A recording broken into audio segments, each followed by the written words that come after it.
At dawn's first light, Samuel Harrison saw them through the morning mist. 100 Cherokee warriors on painted horses, their silhouettes cutting across the ridge like phantoms from another world. War paint streaked their faces in crimson and black, feathered lances catching the golden sunlight as they descended toward his isolated ranch. But 18 hours earlier, Samuel had no idea that his decision to help a fleeing Cherokee girl would drag him into the deadliest standoff of his life. Before we jump back in, tell us where you're tuning in from, and if this story touches you, make sure you're subscribed because tomorrow I've saved something extra special for you. The previous evening had started like any other in Samuel's 8 years of solitude. The sun hung low over the Montana Territory, casting long shadows across his modest spread of cattle. He'd chosen this remote valley specifically for its isolation. Neighbors within 20 miles, no towns close enough to hear the sounds of civilization. After losing his wife Catherine and their twin boys to typhoid fever, Samuel had sought the kind of emptiness that matched the hollow ache in his chest. He was mending fence near the northern boundary when he first heard the horses, the thundering. Hooves came from the direction of Crow's Peak, urgent and desperate. Samuel straightened, his weathered hands still gripping the wire cutters. In 8 years of living alone, unexpected visitors usually meant trouble. Through the sparse grove of cottonwoods, he spotted her, a young Cherokee woman riding hard, her long black hair streaming behind her like a battle flag. Her horse was lathered with sweat, foam flying from its mouth as she pushed the animal beyond its limits. Even from a distance, Samuel could see the terror etched into her posture, the way she kept glancing over her shoulder. Behind her, maybe half a mile back, came the pursuit.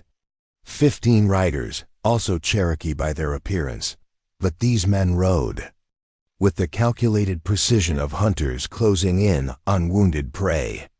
Their war cries echoed off the canyon walls, a sound that made Samuel's blood run cold. The girl's horse stumbled, nearly throwing her as it fought to regain its footing. She was heading straight for Samuel's property, though she probably didn't even see him standing there among the shadows of the fence line. Her mount was failing fast, legs trembling, breath coming in harsh gasps. It wouldn't carry her much.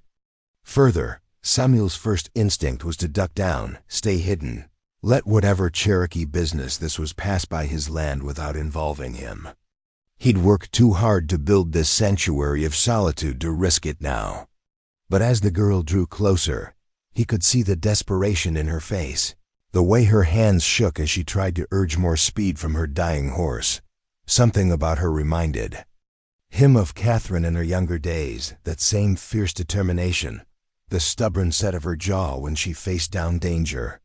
Samuel found himself stepping out from behind the fence post before his mind could stop him. "This way," he called out, waving his arm toward his ranch house. "Bring your horse to the barn." The girl's head snapped toward his voice, eyes wide with surprise. For a moment, she hesitated, trusting a white stranger could be just as dangerous as whatever she was running from. But her pursuers were gaining ground, their shouts growing louder, more threatening. She wheeled her horse toward Samuel's barn. Without another second's hesitation, Samuel ran alongside her failing mount, helping guide it toward the large wooden structure that served as his stable. The horse collapsed the moment they reached the barn doors, its sides heaving as it fought for breath. The girl rolled clear just in time, landing hard on the packed earth, but immediately scrambling to her feet. "Hide the horse," she gasped in accented English, her voice raw from fear and exertion. "They cannot see." Samuel didn't question her. He grabbed the horse's bridle and hauled the exhausted animal into an empty stall, throwing a heavy blanket over its distinctive Cherokee markings. The girl helped him scatter fresh hay to cover the tracks, her movements quick and efficient despite her obvious exhaustion. "You," Samuel pointed toward the back corner of the barn where he kept his winter hay stores, "get behind those bales. Don't make a sound." She nodded and disappeared into the shadows just as the sound of approaching horses filled the air outside. Samuel walked calmly to the barn entrance, picking up a pitchfork and pretending to muck out the stalls. His heart hammered against his ribs, but years of frontier living had taught him to keep his face neutral when danger came calling. The Cherokee riders thundered into his yard, their horses dancing and snorting as the men surveyed his property with suspicious eyes. Their leader, a tall warrior with intricate tattoos covering his arms and chest, dismounted and approached Samuel with the confident stride of someone accustomed to getting answers. "White man," the leader said in careful English, his voice carrying the weight of authority.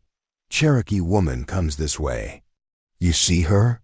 Samuel continued working with the pitchfork, barely glancing up. "Haven't seen any Cherokee women. Been working on my fences all afternoon." The leader's dark eyes narrowed. He gestured to two of his men, who immediately began searching the area around the barn. Samuel forced himself to keep working, knowing that any sign of nervousness could give away the girl's hiding place. "This woman is a criminal," the leader continued, stepping closer to Samuel. "She steals from her own people, brings shame to the Cherokee nation. We bring her back for justice." "Like I said," Samuel replied evenly, "haven't seen anyone. You're welcome to look around if you want, but I've got work to finish before dark." The two searchers returned, shaking their heads. One of them said something in Cherokee to their leader, who scowled and remounted his horse. But instead of leaving, he positioned his men in a wide circle around Samuel's property. "We wait," the leader announced. "She comes this way. Only place to go is through your land or into the Badlands. Horse cannot survive Badlands, so we wait." Samuel's stomach dropped. These men weren't just passing through, they were setting up a siege. He nodded casually and continued his barn work, but his mind was racing. The girl was trapped in his hay store, and 15 Cherokee warriors had just decided to make his ranch their temporary camp. As evening approached, the Cherokee built small fires and settled in for what looked like a long watch. Samuel went about his normal routine, feeding his cattle, checking his horses, preparing his own simple dinner. But every movement was calculated to appear natural while he tried to figure out how to help the hidden girl without getting them both killed. It wasn't until full darkness fell that Samuel finally had a chance to approach the hay bales where she was hiding. He pretended to gather an armload of feed for his horses while whispering as quietly as possible.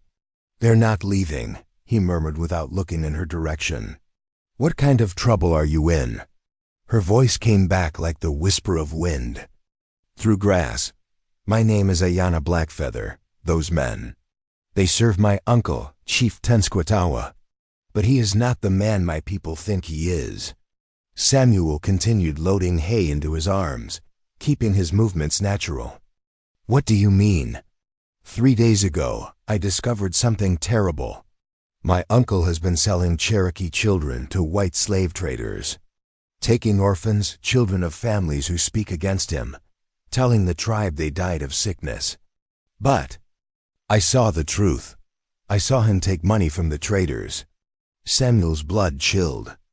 Child slavery was one of the most heinous crimes he could imagine, made worse by the fact that it was being committed by someone who was supposed to protect his own people. "I tried to tell the tribal council," Ayanna continued, her voice trembling with both fear and rage, "but my uncle learned of my plans. He declared me a thief and a liar, said I stole sacred objects from the tribal lodge. Now his warriors hunt me, and if they catch me, they will kill me to keep the secret." Samuel felt the familiar weight of an impossible decision settling on his shoulders. He could try to help this girl, risking his own life and the peaceful isolation he'd built, or he could find a way to quietly turn her over to her pursuers and return to his solitary existence. But as he thought about those stolen children, about the families who would never know what really happened to their little ones, he realized he didn't really have a choice at all. "How many children?" he asked softly. "Dozens, maybe more." The traders come every few months. They take the children east, sell them to plantations where no one will ever look for Cherokee faces. Samuel had seen enough evil in his 43 years to recognize the truth when he heard it. The desperation in Ayanna's voice, the specific details of her story, the way she'd risked everything to try to expose her own uncle, it all rang true. "The nearest army fort is Fort Stevens," he whispered. 40 miles east. "If you could reach Captain Morrison there, tell him what you've seen. I tried. That is where I was riding when they caught my trail. My horse cannot make that distance. Again, and on foot, they will catch me within hours." Samuel continued gathering hay, his mind working through possibilities. 40 miles across open territory with 15 Cherokee warriors in pursuit, it seemed impossible. But doing nothing meant condemning those children to a fate worse than death. "There might be another way," he said finally. "But it's dangerous, for both of us." "I am already dead if I do nothing," Ayanna replied. "Tell me." Samuel glanced around, making sure none of the Cherokee guards were watching him too closely. "Tomorrow is market day in Sweetwater Creek, 20 miles south. Half the territory will be there, including Army patrols and federal marshals. If we could get you there, get you in front of witnesses who could protect you while you tell your story. 20 miles is still too far on foot with them watching." "Not on foot," Samuel said quietly. "But we'd have to make them think you escaped during the night. Make them chase shadows while we go the opposite direction." Ayanna was quiet for a long moment. When she spoke again, her voice carried a note of steel that reminded Samuel once more of his late wife. "What do you need me to do?" Samuel finished gathering the hay and straightened up, looking out at the Cherokee fires dotting his property. "First, we need to make them believe you're still running east toward the fort. Then we need to disappear completely until morning." Preparing and narrating this story took us a lot of time, so if you are enjoying it, subscribe to our channel. It means a lot to us. Now back to the story. He outlined his plan in whispered fragments as he went about his evening chores. It was risky, relying on misdirection and timing, but it was their only chance. Ayanna listened intently, asking occasional questions, but mostly just absorbing the details. As the night deepened, Samuel prepared for what might be the most dangerous gamble of his life. He'd chosen isolation to avoid exactly this kind of situation, but now he found himself committed to helping a stranger and possibly saving the lives of countless Cherokee children in the process. The irony wasn't lost on him. He'd tried to escape human suffering by living alone, but suffering had found him anyway. And maybe, he thought as he watched Ayanna's determined face in the shadows, that was exactly as it should be. Outside, the Cherokee warriors maintained their vigilant watch, unaware that their quarry was hidden just yards away, and that the lonely white rancher they'd dismissed was already planning her escape. The plan Samuel had whispered to Ayanna was simple in concept, but deadly in execution. As midnight approached, he made his move with the precision of a man who had learned that survival often depended on the smallest details. Samuel's first step was creating the illusion that Ayanna had already escaped eastward. He quietly saddled his fastest horse, a black gelding named Thunder, and led it through the darkness to a ravine that cut through his property toward the direction of Fort Stevens. There, he mounted the horse and rode hard for 3 miles, leaving a clear trail in the soft earth, before dismounting and walking the horse back through the rocky creek bed that would hide their return tracks.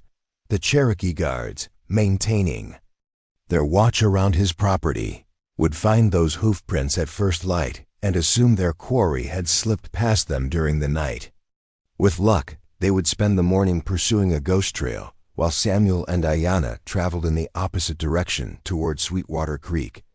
Returning to his ranch house, Samuel gathered supplies for their journey: food, water, ammunition, and most importantly, his deed to the ranch and a letter he'd written to Captain Morrison, detailing what Ayanna had told him.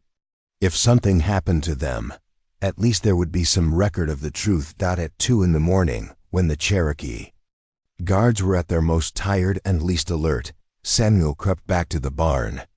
Ayanna emerged from her hiding place like a shadow, moving with the silent grace of someone who had learned to survive by avoiding detection. "You ready for this?" Samuel whispered, handing her a dark coat that would help her blend into the night. She nodded, her face set with grim determination. "Those children have been waiting for justice long enough. I will not fail them again."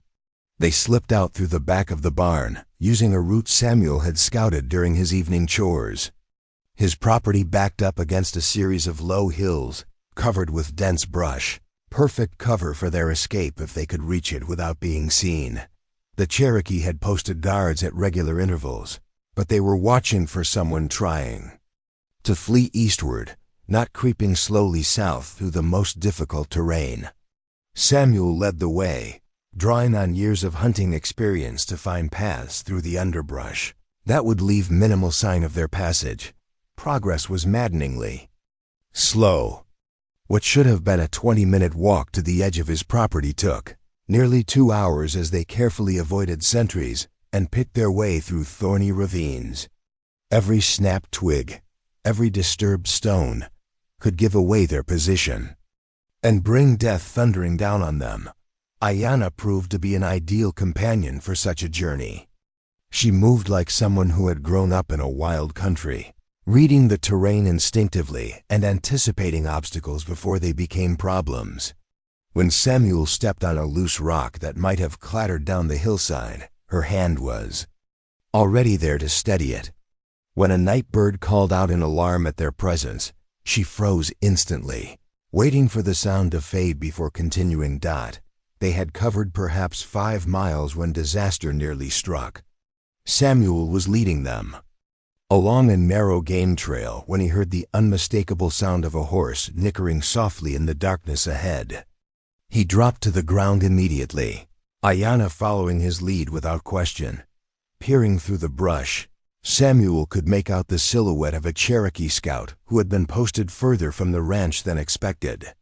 The warrior sat his horse quietly, listening to the night sounds and scanning the darkness for any sign of movement. For 10 agonizing minutes, they lay motionless in the dirt while the scout conducted his patrol. Samuel's leg cramped from the awkward position, but he didn't dare shift his weight. Beside him, Ayanna controlled her breathing so well that he could barely hear her at all. Finally, the scout moved on, continuing his circuit around the outer perimeter of their search area. Samuel and Ayanna waited another 5 minutes to be certain he was gone before resuming their careful progress through the hills. As dawn approached, they faced a new challenge. The cover of darkness that had protected them was fading, but they were still several miles from Sweetwater Creek. Samuel led them to a hidden canyon he'd discovered years earlier, a narrow slash in the earth invisible from above and accessible only through a crack in the rock face that barely admitted a person walking sideways.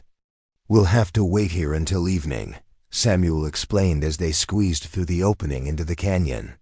"Travel during the day would be suicide. But tonight, when the market festivities are in full swing, we can approach the town without being noticed."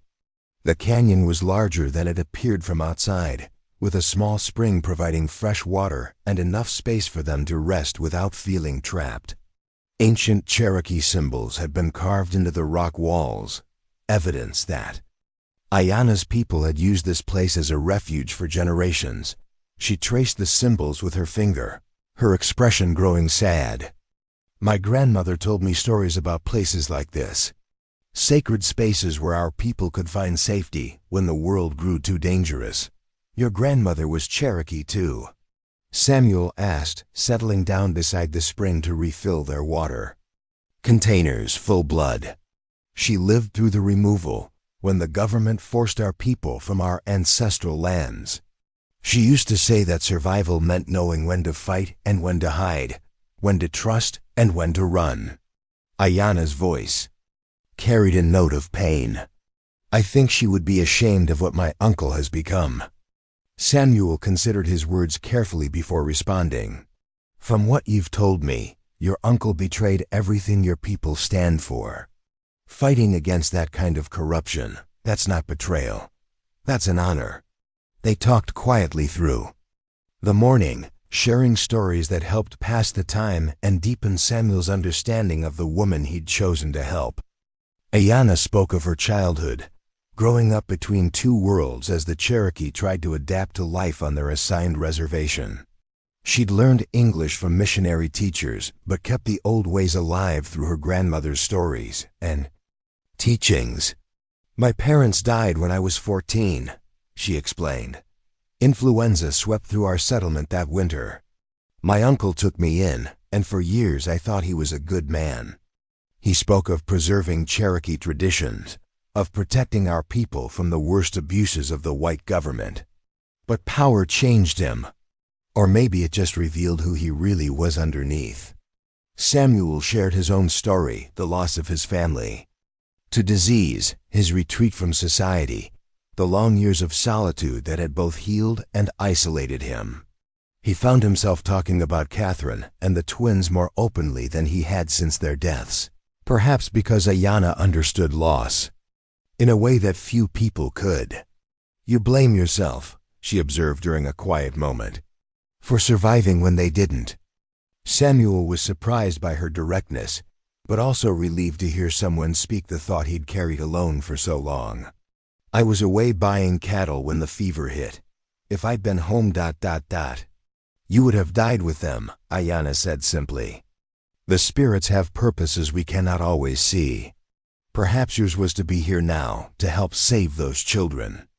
As the day wore on, they heard sounds of the Cherokee search parties in the distant shouts, the thunder of horses, the frustration of men who had lost their quarry's trail. Samuel's deception was working. The false trail he'd laid was drawing the hunters away from their actual location and giving them the time they needed. But Ayanna grew increasingly tense as evening approached. The closer they came to their goal, the more the weight of what they were attempting seemed to press down on her. What if they don't believe me? She asked as shadows began to lengthen in the canyon. I'm just one Cherokee woman making accusations against a respected chief. What if the army thinks this is some kind of tribal dispute they should stay out of? Samuel had been wondering the same thing, but he'd reached a conclusion during their long day of waiting. That's why we're going to the market instead of straight to the fort. There will be witnesses there, traders, settlers, people who know about children going missing from various tribes. If your story is true, and I believe it is, then other people will have noticed patterns. Missing children, families with questions that never got answered. He pulled out a small notebook he'd brought from his ranch house. I've been thinking about this all day. We need to approach this smart. Not just as an accusation, but as a puzzle that other people can help us solve. Ayanna looked at the notebook with interest. What do you mean? Your uncle has been doing this for months, maybe years. That many children don't just disappear without someone noticing. We find those someones, get them to share what they've seen, build a case that's too strong to ignore. As darkness fell, they prepared to leave their sanctuary. Samuel had scouted multiple routes to Sweetwater Creek during his hunting trips over the years, and he chose the most indirect path, one that would take them through rough country, but avoid the main trails where Cherokee search parties might still be active. The final approach to the town required them to cross nearly a mile of open grassland. They waited until they could hear the sounds of the market celebration in the distance, music, laughter, the general noise of a crowd that would help mask their arrival. Sweetwater Creek on market night was a carnival of frontier, commerce and entertainment. Traders had set up stalls, selling everything from farm tools to exotic spices. Settlers had come from ranches and homesteads scattered across hundreds of square miles to trade goods, share news, and enjoy the rare pleasure of human company. Samuel and Ayanna approached from the darkest side of town, moving carefully between the wagons and temporary camps that surrounded the main settlement. The crowds provided excellent cover, but they also meant that Cherokee warriors could be hiding among the celebrants without being noticed. There, Samuel pointed toward a large tent near the center of the festivities. That's where the Army patrol will be. Captain Morrison always sets up a temporary headquarters during market days to handle any disputes or problems. But as they moved closer, Ayanna suddenly grabbed Samuel's arm, her fingers digging into his flesh with desperate strength. "What is it?"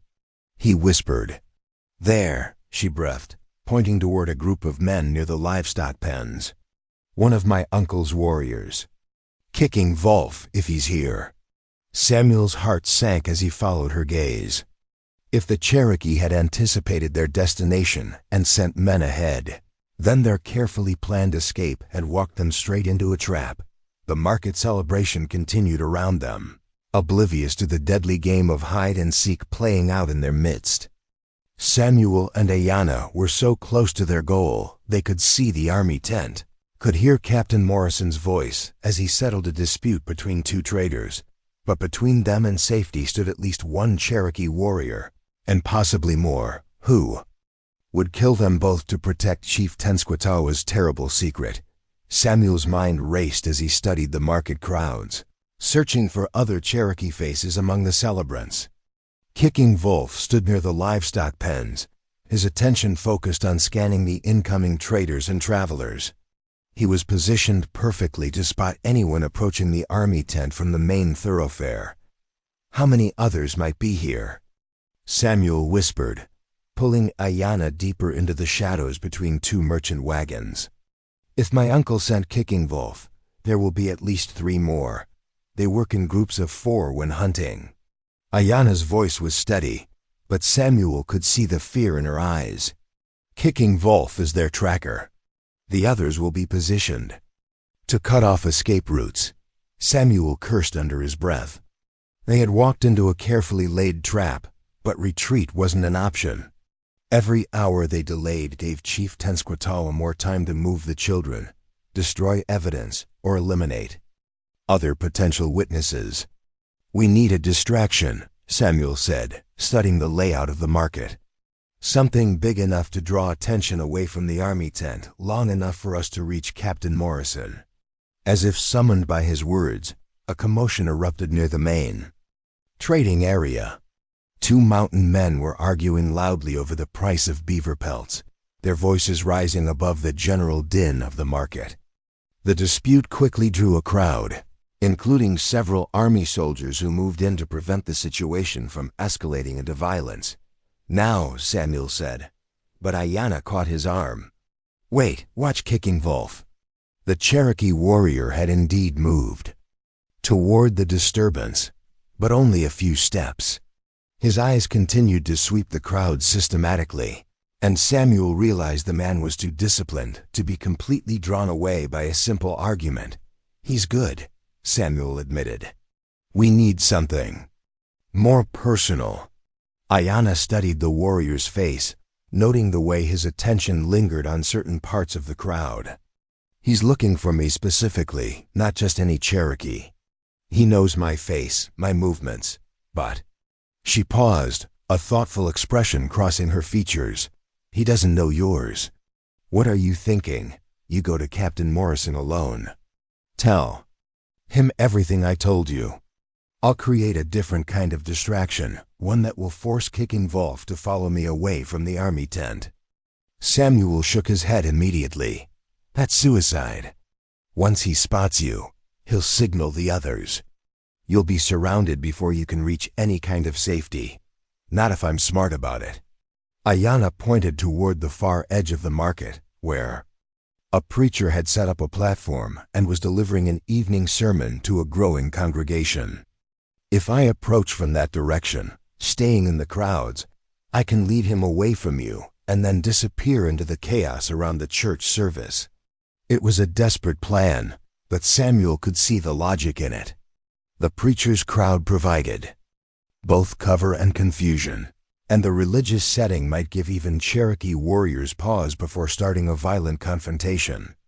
"Give me 5 minutes to get into position," Samuel said. "Then make your move." But if things go wrong, if you can't shake them off, you run. Don't try to be a hero." Ayanna smiled grimly. Too late for that advice. I became a hero the moment I decided to speak for those children. They separated, moving through the market crowds toward their respective objectives. Samuel worked his way around the perimeter of the festivities, using merchant stalls and wagons for cover as he approached the army tent from an unexpected angle. Captain Morrison was easy to spot, a tall, graying man with the bearing of a career soldier. He stood outside the tent, talking with a local rancher about rustling problems in the area. Samuel waited for the conversation to end, then approached with the casual manner of someone seeking routine assistance. "Captain Morrison?" "Samuel Harrison. I run a spread about 20 miles north of here. I've got information about missing Cherokee children that I think you need to hear." The captain's expression shifted from polite attention to sharp interest. "Missing children? Come inside, Mr. Harrison. Let's talk privately." Samuel followed him into the tent, acutely aware that every second counted. Through the canvas walls, he could hear the sounds of the market continuing around them, but his attention was focused entirely on the older man across from him. "What kind of information are we talking about?" Morrison asked, gesturing for Samuel to take a seat on a camp stool. "A Cherokee girl named Ayanna Blackfeather came to me yesterday. She's been hiding on my ranch, running from her own people because she discovered that Chief Tenskwatawa has been selling Cherokee children to slave traders." Morrison's face darkened. "That's a serious accusation, Mr. Harrison. Chief Tenskwatawa has been one of our more cooperative tribal leaders. What evidence do you have?" Samuel had anticipated this question and was ready with an answer. "The girl has witnessed the transactions directly. She can describe the traders, their routes, the methods they use to transport the children. But more than that, she can tell you exactly which children have been taken and when. Where is this girl now? Safe, but not for long. Tenskwatawa has warriors hunting her. They followed her to my ranch and have been searching for her since yesterday. She's risking her life to bring you this information." Morrison stood and began pacing the small confines of the tent. "If what you're telling me is true, this represents a major violation of federal law. Child slavery is a capital offense, and if a tribal chief is involved—" He paused, studying Samuel's face. "Why should I believe you? This could be some kind of elaborate setup, a way to discredit a leader who's been keeping peace in this region." Samuel had expected skepticism, but the question still stung. "Because I've got nothing to gain by lying to you. I'm a rancher who wants to be left alone. Getting involved in Cherokee politics is the last thing I'd choose to do. But I've seen this girl's courage, heard the pain in her voice when she talks about those children. She's telling the truth." Before Morrison could respond, they heard shouts from outside the tent. Not the good-natured noise of market celebration, but the sharp calls of men organizing for action. Samuel's heart sank as he recognized the sound of Cherokee war cries. "It sounds like your Cherokee friends have found us," Morrison said grimly, reaching for his sidearm dot through the tent flap. Samuel could see chaos erupting in the market. Ayanna's distraction had worked too well. Instead of quietly drawing Kicking Wolf away, she had apparently triggered a more dramatic confrontation. Cherokee warriors were moving through the crowds, no longer bothering with stealth as they searched for their quarry. "Captain, you need to understand something," Samuel said urgently. "These aren't rogue warriors acting on their own. They're following orders from Chief Tenskwatawa to silence the only witness to his crimes. If they succeed, dozens of Cherokee children will disappear forever." Morrison was already moving, shouting orders to his soldiers as he buckled on his gun belt. "Sergeant Williams, get the men armed and ready. We've got a situation developing." Outside, the sounds of conflict were growing louder. Samuel could hear gunshots now, mixed with screams from terrified civilians who had come to the market for peaceful trade and found themselves in the middle of a war. "I have to find Ayanna," Samuel said, moving toward the tent entrance. "Mr. Harrison, you're not a soldier. Let my men handle this. Your men don't know what she looks like, and they don't know which Cherokee are the enemy and which might be innocent. I'm the only one here who can tell the difference." Morrison hesitated for a moment, then nodded. "All right. But you stay with Sergeant Williams and follow his orders. I won't have civilian casualties on my watch." Samuel burst from the tent into a scene of barely controlled chaos. The market had transformed into a battlefield, with Cherokee warriors using the merchant stalls and wagons for cover as they pressed their search. Army soldiers were attempting to restore order while protecting civilians, but they were clearly confused about who they were fighting and why. Through the smoke and confusion, Samuel spotted Ayanna near the preacher's platform. She was surrounded by 3 Cherokee warriors, but the crowd of worshippers was preventing them from simply cutting her down. The warriors were trying to grab her without triggering a massacre of innocent civilians. Samuel started toward her, but Sergeant Williams caught his arm. "This way, sir. We need to flank around and come at them from the side." They worked their way through the chaos, using overturned merchant stalls for cover. Samuel could see that Ayanna was fighting desperately, using the crowd and the confined space to prevent the warriors from overwhelming her. But she was trapped, and it was only a matter of time before they found a way to separate her from the protective mass of civilians. "There." Samuel pointed to a position where they could get a clear field of fire without endangering the crowd. "If we can get those warriors to back off, she might be able to reach us." Williams positioned his men carefully, then called out in a voice that carried across the battlefield. "Cherokee warriors, you are surrounded by United States Army forces. Release the woman and surrender your weapons." The response was immediate and violent. Instead of surrendering, the warriors redoubled their efforts to capture Ayanna, while other Cherokee fighters throughout the market began concentrating their attacks on the Army positions. Samuel realized with growing horror that this was exactly what Chief Tenskwatawa had wanted. By forcing a violent confrontation at the market, he had created a situation where Ayanna could be killed in the chaos and her death blamed on the Army's intervention. The chief could claim that soldiers had attacked innocent Cherokee, turning his own crimes into a rallying cry for war. "They're not trying to escape," Samuel shouted to Williams over the sound of gunfire. "They want this fight. It's all part of the plan."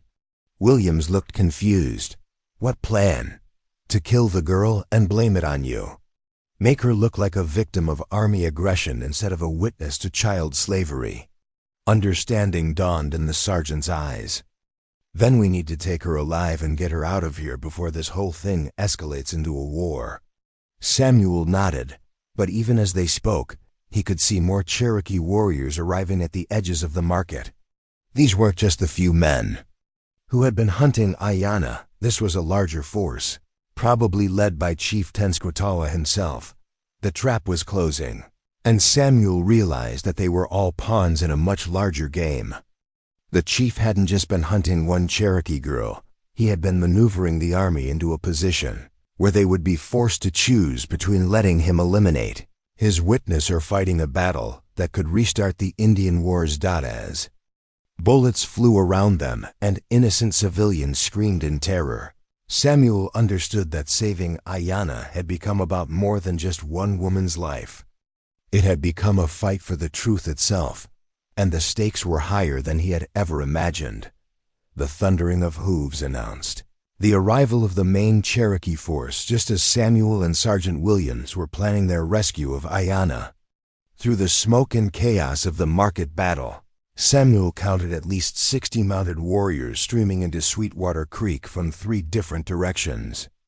At their head rode a figure that made his blood run cold, a tall Cherokee chief wearing an elaborate headdress of eagle feathers and war paint that marked him as someone of supreme authority. "Tenskwatawa," Samuel breathed, recognizing the man. From Ayanna's descriptions, the chief's presence transformed the battle immediately. What had been a confused skirmish between army soldiers and scattered Cherokee warriors suddenly became an organized military engagement. Tenskwatawa's voice rang out across the battlefield in commanding Cherokee, and his warriors began moving with coordinated precision. "We're outnumbered 3-1, Williams said grimly, watching the Cherokee forces deploy around the market, and they've got the high ground on two sides." Samuel could see the tactical situation deteriorating by the minute. The Army patrol at Sweetwater Creek consisted of only 20 men, and they were scattered throughout the market trying to protect civilians. Against 60 experienced Cherokee warriors led by a war chief, their chances of survival looked grim. Even worse than the military situation was what Samuel could see happening near the preacher's platform. Chief Tenskwatawa had spotted Ayana's position and was directing a concentrated assault on that area. The civilians who had been providing her with protective cover were fleeing in terror, leaving her increasingly exposed. "If we don't move now, she's dead," Samuel told Williams. The sergeant nodded and signaled to his men. "All right, boys. We're going to punch through to that platform and extract the Cherokee woman. She's our primary objective, everything else is secondary."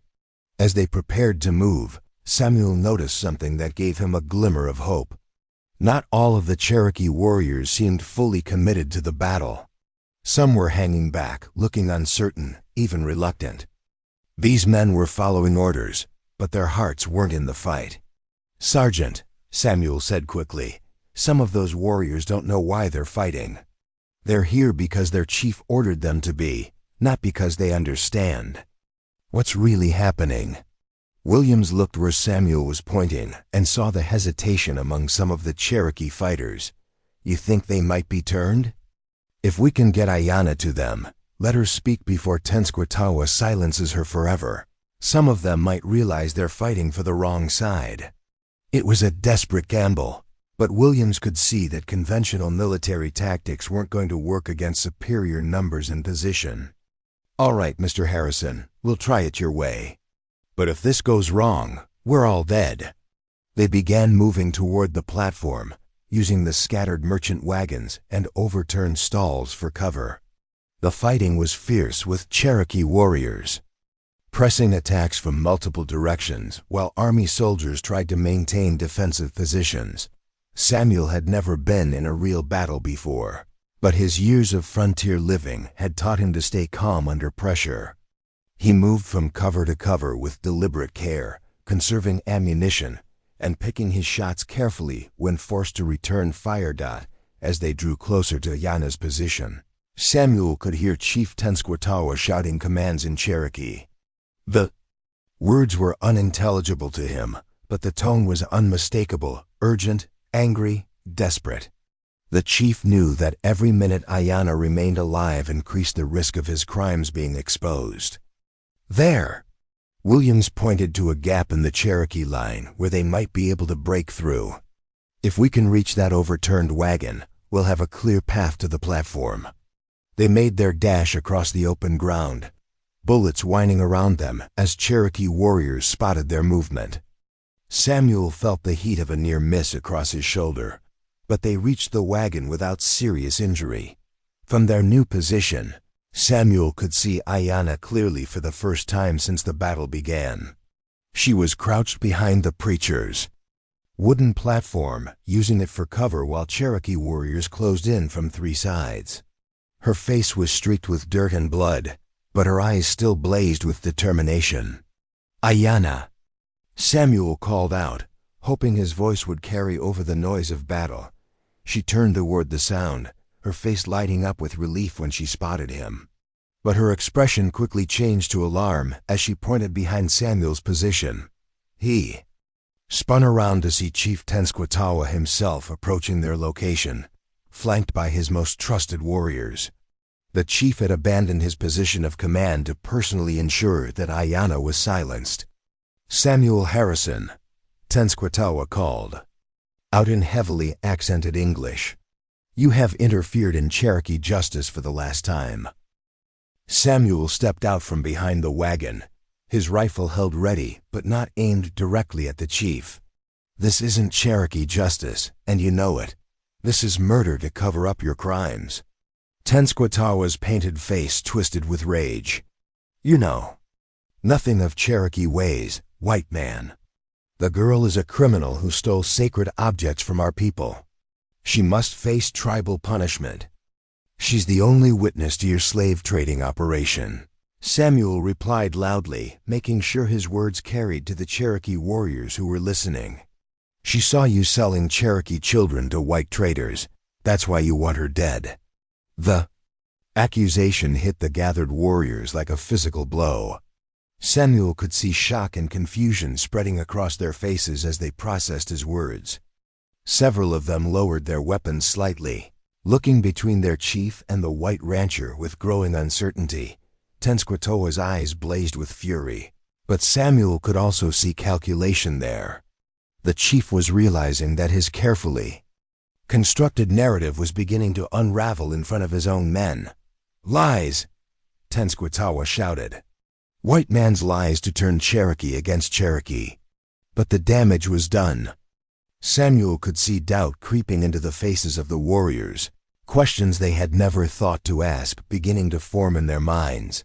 Ayanna chose that moment to emerge from behind the platform, standing tall despite her injuries. When she spoke, her voice carried clearly across the battlefield, cutting through the noise of combat. Brothers, she called out in Cherokee, then switched to English so the army soldiers could understand. Chief Tenskwatawa speaks of Cherokee justice, but what justice is there in selling our children to white slave traders? What honor is there in murdering families and blaming soldiers for our crimes? The effect of her words was immediate and dramatic. Cherokee warriors throughout the market began lowering their weapons, staring at their chief with expressions of horror and betrayal.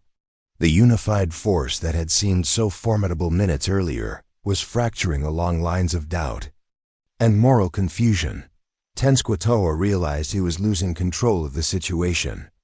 With a wild cry of rage, he raised his rifle toward Ayanna, determined to silence her, even if it meant killing her in front of all his warriors. Samuel didn't hesitate.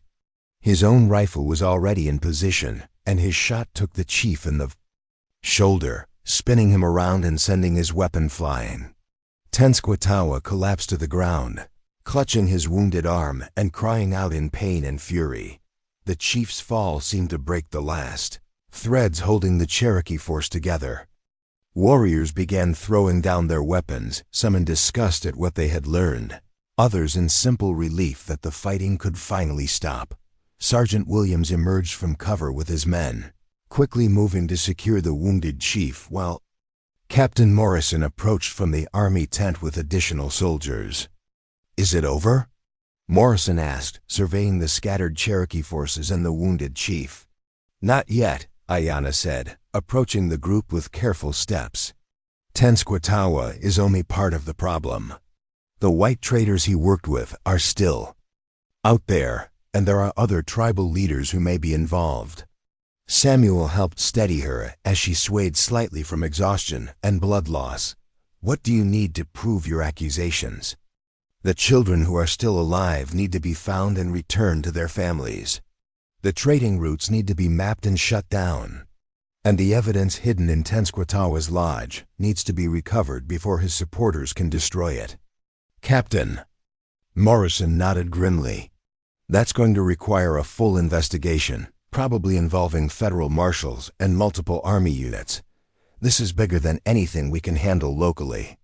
As medical personnel began treating the wounded on both sides, Samuel found himself standing beside Ayanna, watching the Cherokee warriors who had been fighting them just minutes earlier.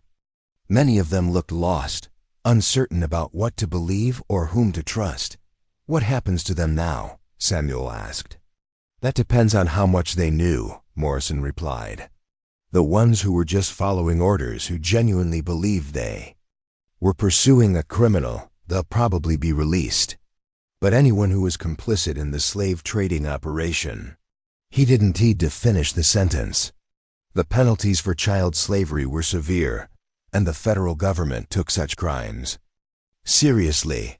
Ayanna approached one of the Cherokee warriors who had laid down his weapons, a young man who looked barely older than herself. They spoke quietly in Cherokee for several minutes, the warrior's face growing increasingly distressed as he listened to her words. "What's she telling him?" Samuel asked. "The truth," Morrison said simply. "About children who disappeared, families who never got answers, promises that were never kept. It's going to take time for all of this to sink in." Samuel watched as more Cherokee warriors gathered around Ayanna, listening to her speak with expressions of growing horror and shame. These men had been manipulated into serving a corrupt leader, and now they were learning the true cost of their blind loyalty. But even as the immediate crisis seemed to be resolving, Samuel knew that the real work was just beginning. Somewhere out there, Cherokee children were still in the hands of slave traders. Evidence needed to be gathered, accomplices identified, and a network of corruption dismantled piece by piece. "Captain," Samuel said, "I want to be part of the investigation. I've seen what this system does to innocent children, and I want to help stop it." Morrison studied him for a moment. "You've done enough, Mr. Harrison. You've already risked your life to bring this to our attention. And I'll keep risking it until every one of those children is home safe," Samuel replied. "This isn't finished until Tenskwatawa's entire operation is destroyed." Ayanna looked up from her conversation with the Cherokee warriors, her eyes meeting Samuel's across the battlefield. In that look, he saw gratitude, determination, and something else, a shared understanding that they had become partners in something larger than either of them had expected. The battle was over, but the war for justice was just beginning. 3 days after the battle at Sweetwater Creek, Samuel found himself riding alongside a federal investigation team toward the Cherokee Reservation where Chief Tenskwatawa had built his criminal empire. The landscape had changed from the familiar rolling hills around his ranch to the more rugged terrain of tribal lands, where ancient oak trees cast long shadows across valleys that had witnessed generations of Cherokee history. Federal Marshal Thomas Brennan led the expedition, a weathered man in his 50s whose reputation for relentless pursuit of justice had earned him assignments across the frontier territories. Behind him rode a mixed force of Army cavalry, territorial marshals, and Cherokee warriors who had turned against their former chief after learning the truth about his crimes. Ayanna rode near the front of the column, her shoulders still bandaged from her ordeal, but her posture straight with determined purpose. Over the past 3 days, she had worked tirelessly with the federal investigators, providing detailed maps of Tenskwatawa's operation and identifying key locations where evidence might be found. "The main trading post is hidden in Devil's Canyon," she explained to Marshal Brennan as they crested a ridge overlooking the reservation. Tenskwatawa chose that location because it's isolated enough to avoid casual observation, but accessible to wagons carrying children east toward the slave markets. Samuel studied the terrain ahead, noting the strategic advantages of the location Ayanna described. Devil's Canyon was a natural fortress with high walls and limited access points that would make it easy to defend, but difficult to escape from if surrounded. "How many men does he typically keep there?" Brennan asked. "At least a dozen guards, plus the white traders when they come to collect children. But there's something else you need to know."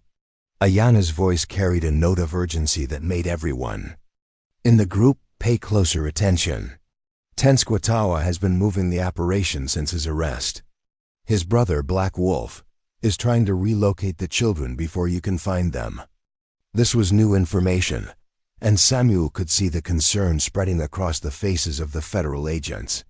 If the children were being moved, they might scatter across hundreds of miles of frontier territory, making rescue nearly impossible. "How do you know this?" Brennan asked. Kicking Wolf told me during his interrogation yesterday. Before he died from his wounds, he wanted to make amends for following Tenskwatawa. He said Black Wolf was moving the children in small groups to avoid detection.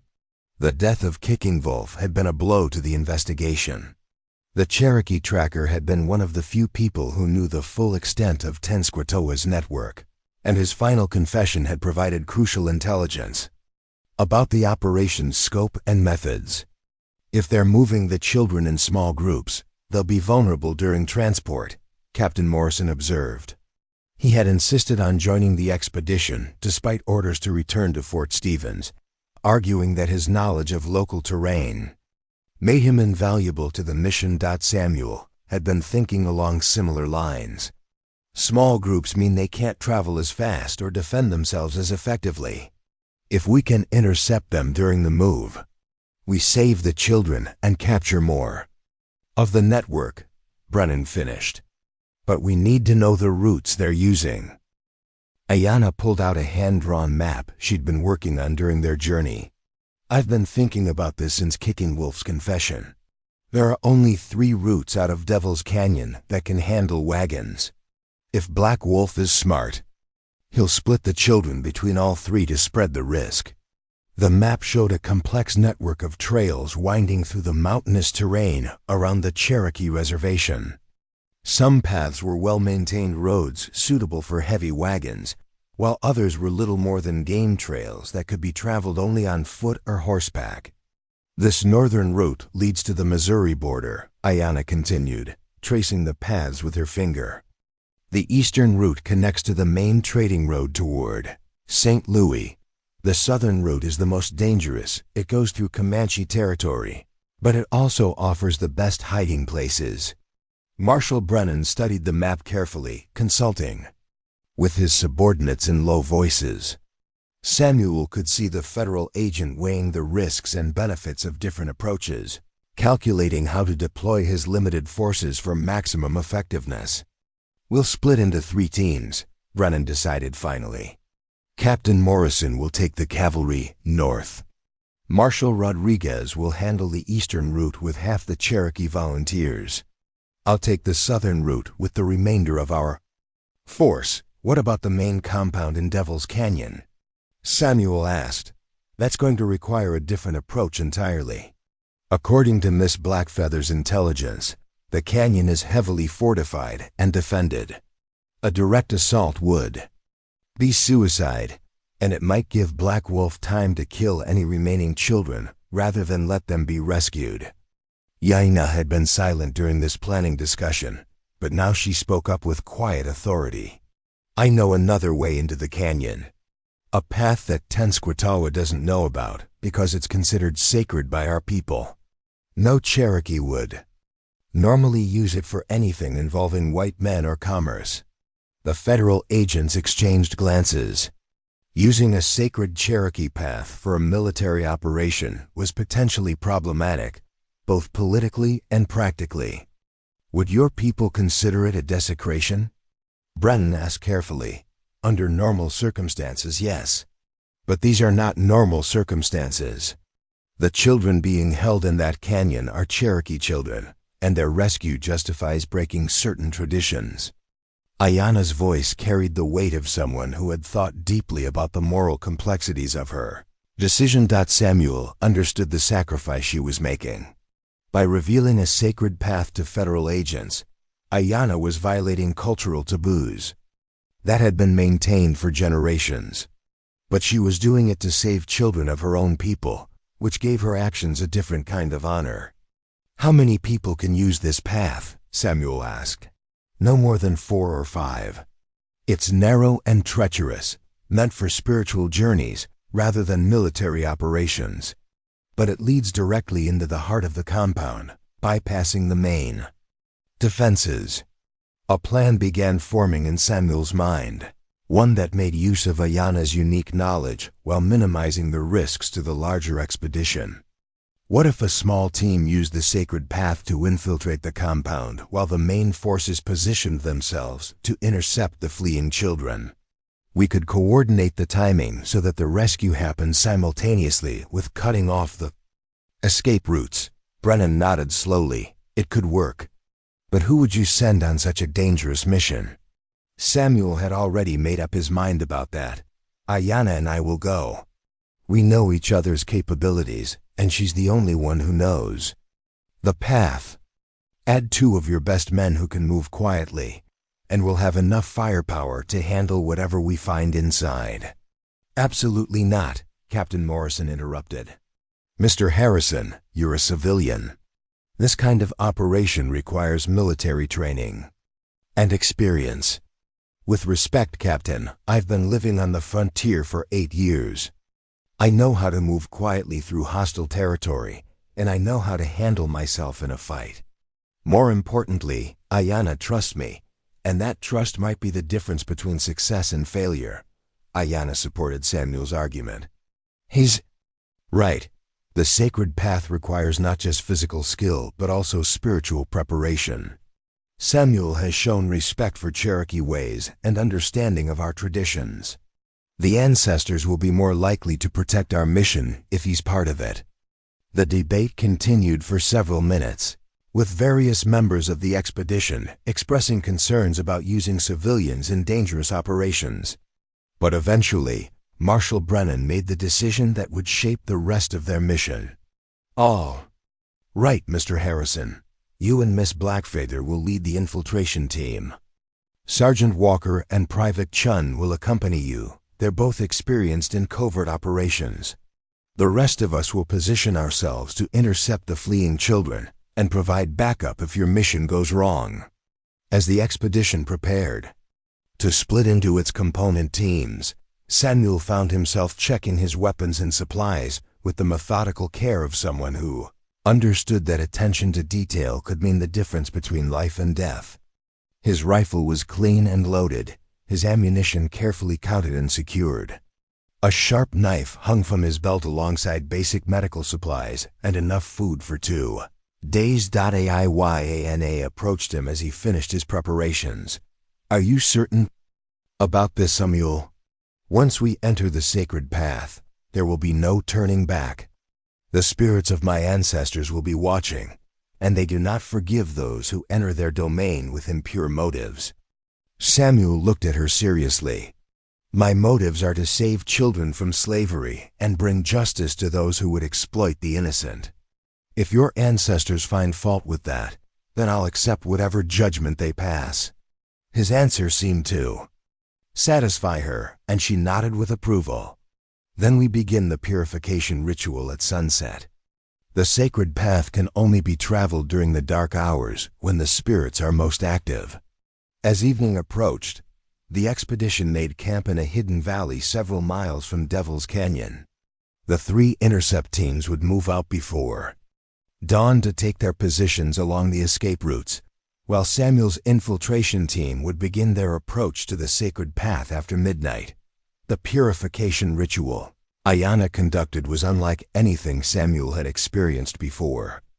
Using sage smoke and ancient Cherokee prayers, she prepared both herself and Samuel for the spiritual journey ahead. The ceremony was conducted entirely in Cherokee, but Samuel could feel the power and solemnity of the words, even without understanding their literal meaning. "You must understand," Ayanna explained as the ritual concluded. "The sacred path is not just a physical route through the mountains. It's a spiritual journey that tests the worthiness of those who walk it. You may see things that challenge your understanding of reality, experience visions that seem more real than the physical world around you." Samuel nodded, though he wasn't entirely sure what to expect. His practical frontier experience had not prepared him for Cherokee mysticism, but he trusted Ayanna's guidance completely. Sergeant Walker and Private Chun, the 2 soldiers assigned to their team, watched the ceremony with expressions of respectful curiosity. Both men were veterans of Indian campaigns, but they had rarely been invited to observe Cherokee spiritual practices so closely. "Are we ready for this?" Walker asked quietly as they prepared to move out. "Ready as we'll ever be," Samuel replied. "Just remember that we're not just fighting men with guns in there. We're fighting to save children who have already suffered. More than any child should. That's worth whatever risks we have to take." The approach to the sacred path took them through terrain that grew increasingly wild and untamed as they moved closer to the heart of Cherokee spiritual territory. Ancient trees towered overhead, their branches creating a canopy so thick that moonlight barely penetrated to the forest floor. Strange sounds echoed through the darkness, not the familiar calls of night birds and animals, but something older and more mysterious. Ayanna led them with sure steps along trails that were barely visible even to Samuel's experienced eyes. She moved with a reverence that spoke of deep spiritual connection to the land, pausing occasionally to leave small offerings of tobacco and sage at natural shrines, marked by unusually shaped rocks or trees. "The ancestors know we're coming," she whispered as they approached the beginning of the sacred path. "I can feel their presence watching us, testing our intentions." Samuel felt it too, a sense of being observed by invisible eyes, of walking through a landscape where the ordinary rules of the physical world might not apply.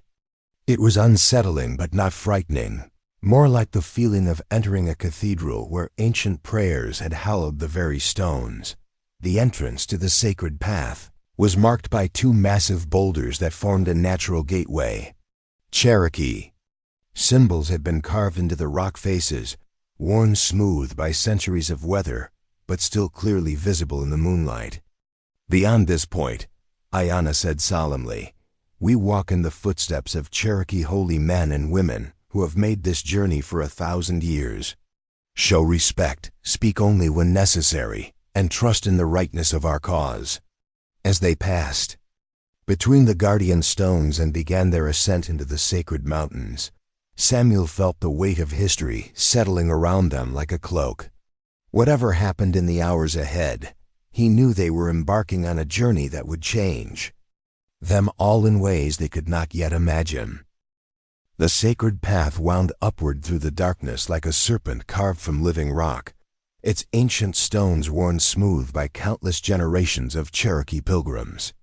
Samuel found himself moving through a landscape that seemed to exist outside ordinary time, where shadows held shapes that vanished when looked at directly, and the very air hummed with spiritual energy. Ayanna led their small group with the confidence of someone following a map written in her soul.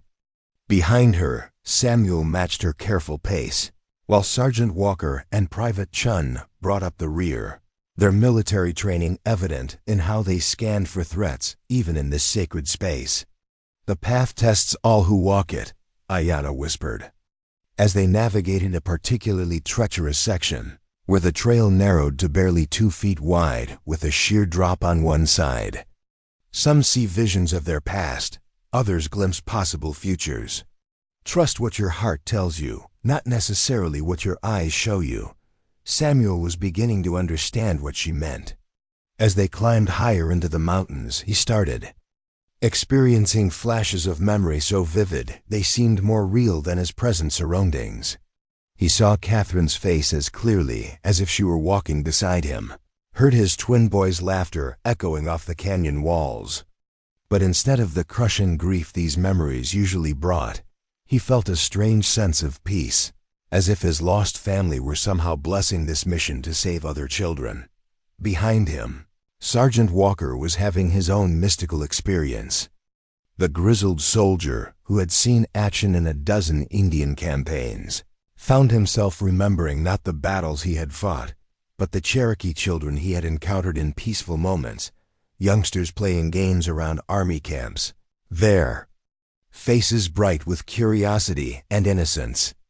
The contrast between those memories and the knowledge of what Tenskwatawa had done to similar children filled him with a cold determination that went beyond duty.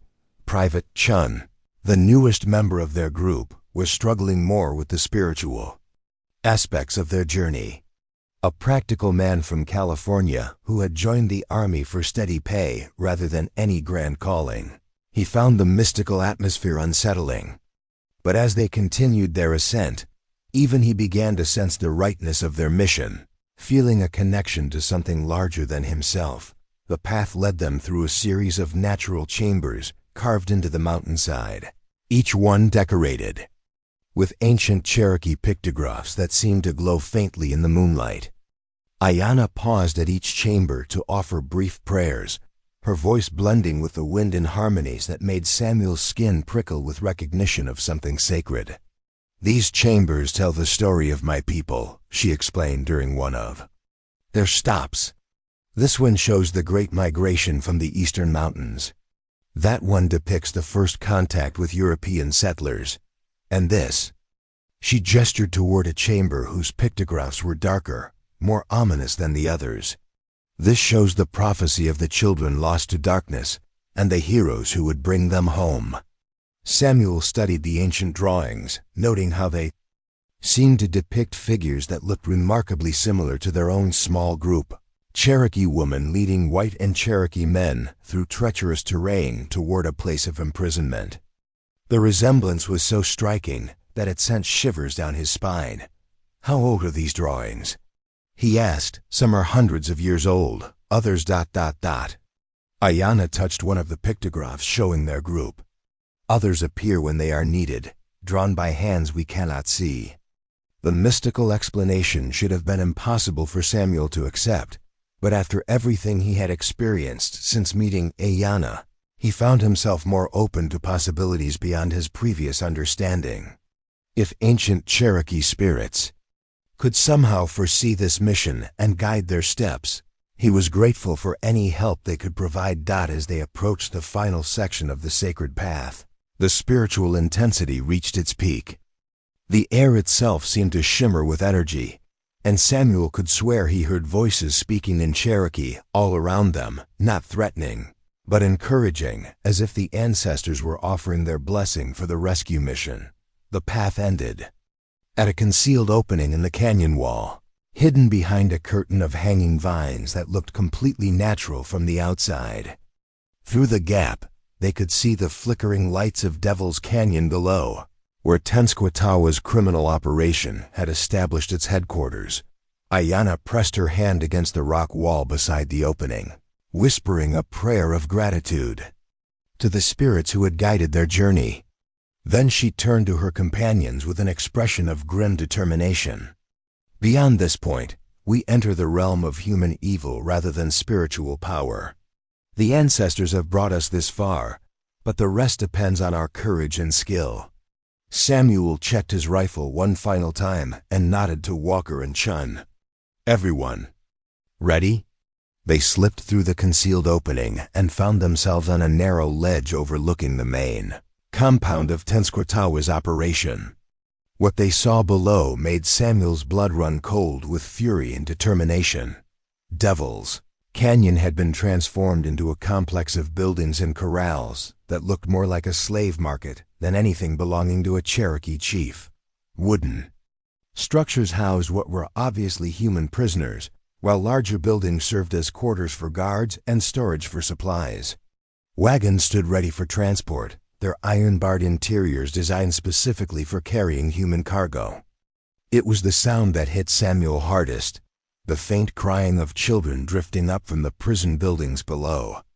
Dozens of young Cherokee children were stolen from their families and held captive while their chief uncle sold them into slavery. "How many guards?" Walker whispered, studying the compound through a small spyglass. "I count 15, maybe 20. Samuel replied, noting the positions of sentries around the perimeter. "But they're not expecting an attack from this direction. Most of their defenses face the main canyon entrance." Ayanna pointed toward a cluster of buildings near the center of the compound. "The children will be held there. Tenskwatawa always kept his most valuable merchandise in the buildings closest to his personal quarters." Chun had been studying the layout with the tactical eye of a trained soldier. "If we can get down there without raising an alarm, we might be able to free the children before the guards realize what's happening. But we'll need a distraction to draw attention away from the prison buildings." Samuel was already working on that problem. The compound's main weakness was its dependence on routine guards, walking predictable patterns. Sentries focused on external threats rather than infiltration from above. If they could exploit that complacency. "There," he said, pointing toward a supply building near the canyon wall. "If we could start a fire there, it would create chaos and draw guards away from the children's quarters. In the confusion, we could get the kids out and lead them back up the sacred path. What about Black Wolf and the other leaders? Ayanna asked. If they escape, they'll just rebuild the operation somewhere else. Walker had been thinking along similar lines. We need to capture or eliminate the leadership while we're rescuing the children. Otherwise, this becomes a temporary victory rather than a permanent solution. The debate was interrupted by movement in the compound below. A group of riders was approaching the main entrance, not Cherokee warriors, but white men with the hard faces of professional criminals. Samuel counted at least 8 of them, all heavily armed and riding expensive horses. The slave traders, Ayanna breathed. They've come for another shipment. Through his spyglass, Walker could see the newcomers dismounting and being greeted by a tall Cherokee man who could only be Black Wolf. The two groups began walking toward the prison buildings where the children were held. We're out of time, Samuel said grimly. If those traitors take the children now, we'll never see them again. The original plan of careful infiltration and controlled distraction was no longer viable. They needed to act immediately before the children could be loaded into wagons and dispersed across the frontier. New plan, Walker said with military decisiveness. Chun and I will create the distraction by hitting the guard posts on the north side of the compound. Mr. Harrison and Miss Blackfeather will go directly for the children's quarters. We'll try to give you enough chaos to get the kids out, but after that, we're all on our own. It was a desperate modification of their strategy, but Samuel could see no alternative. Every minute they delayed increased the chances that the Fido children would be moved beyond rescue. They began their descent into the canyon using a combination of rope work and careful climbing that drew on all of Samuel's frontier experience. The rock face was treacherous in the darkness, with loose stones that could betray their presence if dislodged carelessly. Halfway down, they separated into their 2 teams. Walker and Chun continued toward the northern perimeter, where they would begin their assault on the guard posts, while Samuel and Ayanna worked their way toward the prison buildings in the center of the compound. The sounds of the children grew louder as they approached, not just crying now, but whispered conversations in Cherokee as the young prisoners comforted each other in their captivity. Samuel had to fight down his rage at hearing such evidence of innocence trapped and terrorized. The guards changed shifts at midnight, Ayanna whispered as they crouched behind a supply wagon only 50 yards from their target. If we time this right, we'll hit them during the transition when everyone is confused about responsibilities. Samuel checked his pocket watch. 11:57. They had 3 minutes to get into position before Walker and Chun began their distraction. 3 minutes to prepare for what would likely be the most important action of his life. Ayanna, he said quietly, when we get those children out, they're going to be terrified. They'll need to see a Cherokee face they can trust, someone who can calm them down and get them moving quickly. She nodded, understanding the responsibility he was placing on her. I'll get them organized and moving toward the sacred path. But Samuel, you need to understand once we start this, there's no going back. We succeed completely, or we all die in this canyon. I understand, Samuel replied, watching the hands of his pocket watch tick toward midnight. But those are Cherokee children in there, and they deserve the chance to go home to their families. Whatever it costs us, that's what we're here to do. The sound of gunfire erupted from the northern edge of the compound as Walker and Chun began their assault. Immediately, the organized routine of the guard posts dissolved into chaos as men shouted orders and ran toward the perceived threat. Now, Samuel said, and they sprinted toward the prison buildings through the confusion of the night attack. The next few minutes would determine whether their mission saved dozens of innocent children or ended in their own deaths in this canyon of horrors. Samuel and Ayanna burst through the wooden door of the first prison building. their hearts racing as they entered a scene that would haunt them forever. 23 Cherokee children, ranging in age from perhaps 6 to 15, were huddled together in the cramped space.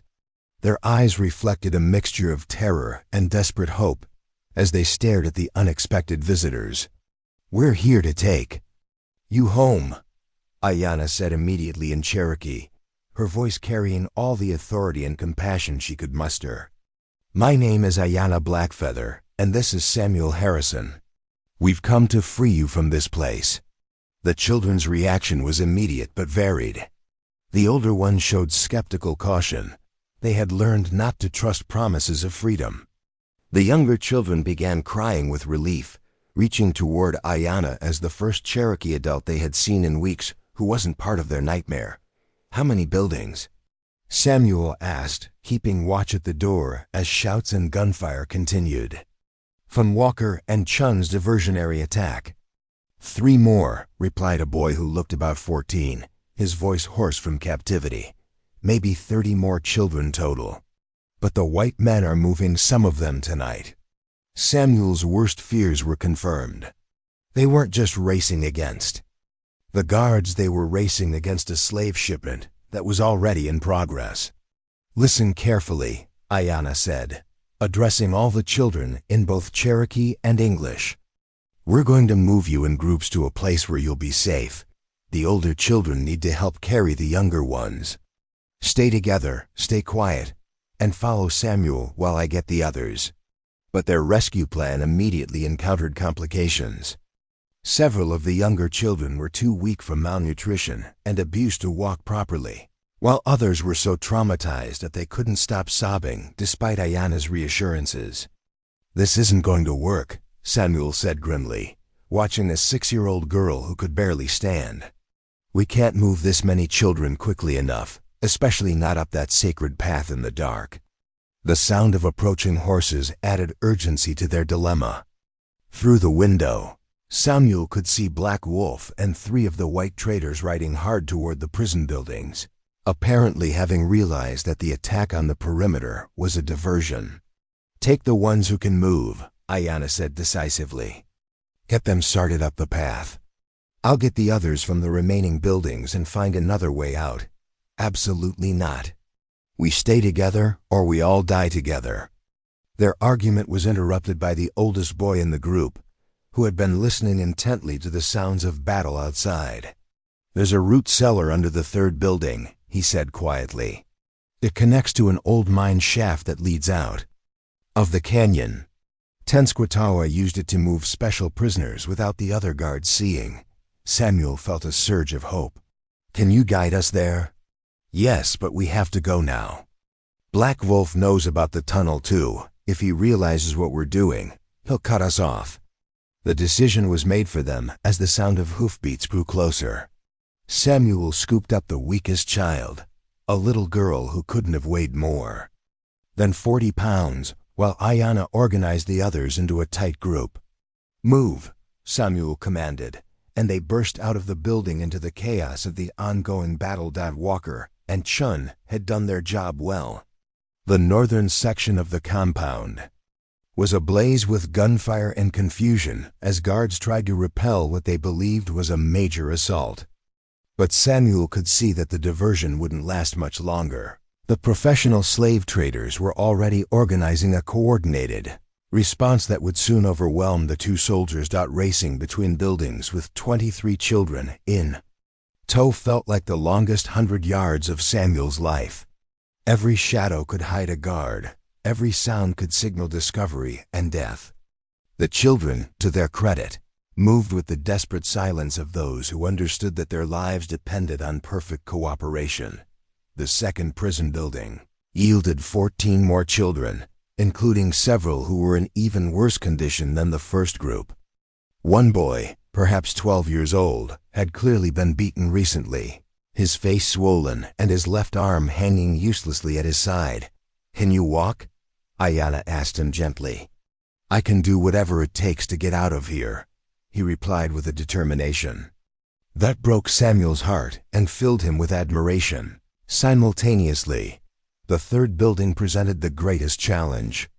18 children were crowded into a space meant for half that number, and among them was a girl who appeared to be seriously ill with fever. She was conscious but could barely lift her head when they entered. "Spotted fever," said an older girl, who had obviously been caring for the sick child. "She's been getting worse for 3 days." Samuel knew that spotted fever could be fatal if untreated, and the stress of escape might kill the girl even if the fever didn't.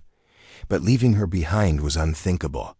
"We carry her," he said simply, fashioning a crude stretcher from a torn blanket and 2 wooden slats. As they prepared to move the final group of children, the battle outside took a decisive turn. The sound of gunfire from the north was fading, replaced by shouting voices and the sound of many horses. Walker and Chun's diversion had run its course, and now the full attention of the compound's defenders would turn to finding the infiltrators. "The root cellar," the 14-year-old boy reminded them urgently. "It's behind the building, covered by a wooden trapdoor." Samuel found the entrance exactly where the boy had indicated, a heavy wooden panel concealed beneath a pile of refuse and old sacks. The underground space it revealed was cramped and dark, barely tall enough for an adult to stand upright, but it was their only hope of escaping with all 55 children. "Everyone down," Ayanna commanded, helping lower the children into the cellar one by one. The process seemed to take forever, with each child needing assistance to navigate the narrow opening, while maintaining the silence that was essential to their survival. Samuel went last, pulling the trap door closed above him just as he heard Black Wolf's voice outside the building, barking orders in Cherokee to search every structure thoroughly. The underground tunnel system was more extensive than the boy had described. What had started as a simple root cellar connected to a network of passages that had clearly been excavated over many years. Some sections were natural cave formations, while others showed evidence of deliberate mining or construction. "Tenskwatawa must have been planning this operation for a long time," Ayanna whispered as they moved through the darkness, guiding the children by touch and whispered directions. "Long enough to build a whole underground railroad for human trafficking," Samuel replied grimly. No wonder the federal agents couldn't track his operation. Half of it was invisible. The tunnel led them through what felt like miles of underground passages, though Samuel knew they couldn't have traveled more than a few hundred yards from the compound. The children bore the journey with remarkable courage, helping each other through difficult sections and maintaining the discipline necessary for group survival. Finally, they emerged through a concealed exit into a narrow ravine about half a mile from Devil's Canyon. The stars overhead had never looked more beautiful to Samuel, and the fresh air felt like salvation after the stifling atmosphere of the tunnels. But their escape was far from complete. In the distance, they could hear the sounds of a massive search operation as Black Wolf mobilized every available man to hunt for the missing children. Torches moved like angry fireflies across the landscape as search parties spread out from the compound in all directions. "We can't go back to the sacred path," Ayanna said, studying the pattern of lights. "They'll have guards posted there by now." Samuel was thinking furiously, trying to remember every detail of the terrain around Devil's Canyon. What about the rendezvous point with Marshal Brennan? If we can reach his position, his men can protect the children while we figure out the next step. That's at least 10 miles through open country with 55 children, some of them barely able to walk, Ayanna pointed out. And search parties between us and safety. The oldest boy who had guided them to the tunnel spoke up again. "There's another way. My grandfather used to tell stories about the old trails our people used during the removal. One of them passes near here. It was designed to move large groups quickly while avoiding army patrols." Samuel felt a spark of hope. "How far can we reach this trail?" "Maybe 2 miles north. But it's dangerous. Some of the bridges might not hold, and there are places where the path runs along cliff edges. Still better than trying to cross open ground with search parties hunting us," Samuel decided. "Can you guide us there?" The boy nodded with the serious determination of someone much older than his 14 years. I can find it. My grandfather made me memorize all the old stories. As they prepared to begin their march toward the historical Cherokee Trail, Samuel took a moment to count their group and assess their condition. 55 children ranging from age 6 to 15, several with injuries, one seriously ill with fever, all traumatized by weeks or months of captivity. Leading them through 10 miles of dangerous terrain while being hunted by professional criminals seemed like an impossible task. But as he looked at their faces, bruised but not broken, frightened but not defeated, he felt the same spiritual presence that had guided them along the sacred path. These children had survived the worst that human evil could inflict, and they deserved every chance he could give them to return to their families. "All right," he said quietly to Iana and the older children who would help lead the group. "We're going home." Behind them, the lights of the search parties continued their angry dance across the landscape. Ahead lay unknown dangers and uncertain prospects. But for the first time since this whole adventure began, Samuel felt genuinely hopeful about their chances of success. The children had survived captivity. They had survived the tunnel escape. Now it remained to be seen whether they could survive the final journey to freedom. The ancient Cherokee Trail proved to be both salvation and torment for their desperate group. As the 14-year-old guide led them through terrain that his grandfather's stories had burned into his memory, Samuel found himself marveling at the engineering genius of a people who had been forced to move entire populations across hostile territory under the threat of death. The trail itself was a masterpiece of concealment, winding through natural rock formations and dense vegetation that provided cover from observation while remaining passable for large groups. Stone markers, barely visible unless you knew what to look for, indicated safe resting places and warned of dangers ahead. "Your grandfather was wise to teach you these paths," Iana whispered to their young guide, as they navigated a particularly treacherous section where the trail skirted the edge of a deep ravine. "He said the old knowledge would be needed again." "Someday," the boy replied solemnly. "He said there would come a time when our people would have to choose between survival and surrender, and the old ways would show us the path to freedom." Samuel couldn't help but think that the old man's prophecy was proving accurate in ways he never could have imagined. The trail that had once carried Cherokee families fleeing forced removal was now carrying Cherokee children fleeing a different kind of persecution, one inflicted by their own corrupted leaders rather than foreign governments. The sick girl with spotted fever was deteriorating rapidly despite their careful efforts to keep her comfortable. She drifted in and out of consciousness, her small body burning with fever that seemed to worsen with each mile they traveled. Samuel found himself constantly checking her pulse, fearing that each breath might be her last. "We need to get her to a doctor," he said during one of their brief rest stops. "The fever is getting worse, and the stress of this journey."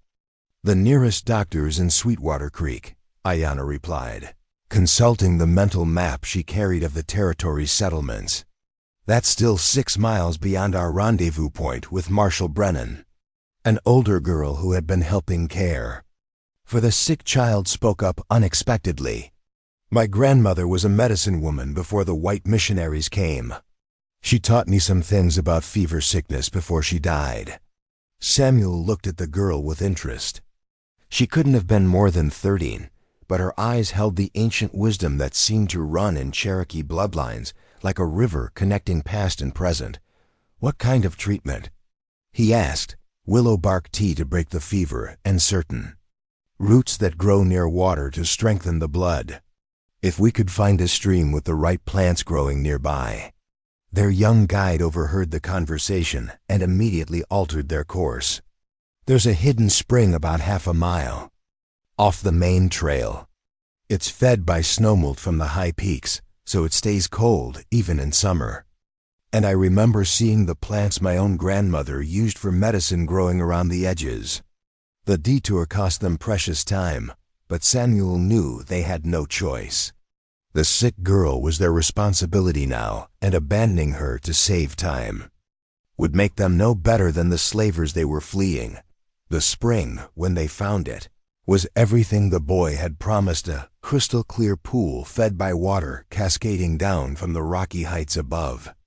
The older girl who knew medicine immediately began gathering plants from around the water's edge, her movements confident despite the darkness. "Willow bark from the young trees," she explained as she worked. "And this root here, we call it blood strengthener. If we can make tea and get her to drink it, the fever should break by morning." While the medicine was being prepared, Samuel took the opportunity to scout their back trail for signs of pursuit. What he saw made his blood run cold. A line of torches moving systematically through the hills behind them, obviously following some kind of trail or track. "They're gaining on us," he reported grimly. "Maybe 3 miles back, but moving faster than we can with the children." Ayanna studied the approaching lights with the tactical awareness of someone who had spent her life avoiding various kinds of predators. "They're not following the main trail. Someone must have found our tracks where we left the compound area." "How is that possible? We came out through solid rock." "Blood," said the oldest boy, the one who had guided them to the tunnel. Some of the children were bleeding from cuts and scrapes. "If they use tracking dogs... Samuel felt his stomach drop. Professional slave traders would certainly have access to trained hunting dogs, and the scent trail left by 55 terrified children would be impossible to completely eliminate. "How long do we have?" Ayanna asked, watching the torches continue their methodical approach. "At their current pace, maybe 2 hours before they reach this position. But if they realize we're preparing medicine for a sick child, they'll know. We're moving slowly and probably increase their speed." The girl preparing the fever medicine looked up from her work with determination that reminded Samuel powerfully of Ayanna herself. "The tea needs at least 30 minutes to steep properly, and then she needs to drink it slowly or she'll vomit it back up. Rushing the treatment could kill her as surely as the fever." Samuel found himself facing another impossible choice: stay and properly treat the sick child while being overtaken by their pursuers, or continue fleeing and watch her die from medical neglect. Both options felt like moral failure, but only one offered any hope of saving the other 54 children. "We make our stand here," he decided suddenly. "The spring is defensible rocky walls on 3 sides and only one approach. If we can hold them off long enough for the medicine to work." Against professional slave traders with superior numbers and firepower? Ayanna asked. "Samuel, that's suicide." "Maybe, but it's also the only choice that doesn't involve sacrificing that little girl to save ourselves." As if to emphasize his point, the sick child stirred restlessly in her makeshift stretcher, mumbling feverish words in Cherokee that brought tears to the eyes of the other children. She was calling for her mother, asking why no one was coming to take her home.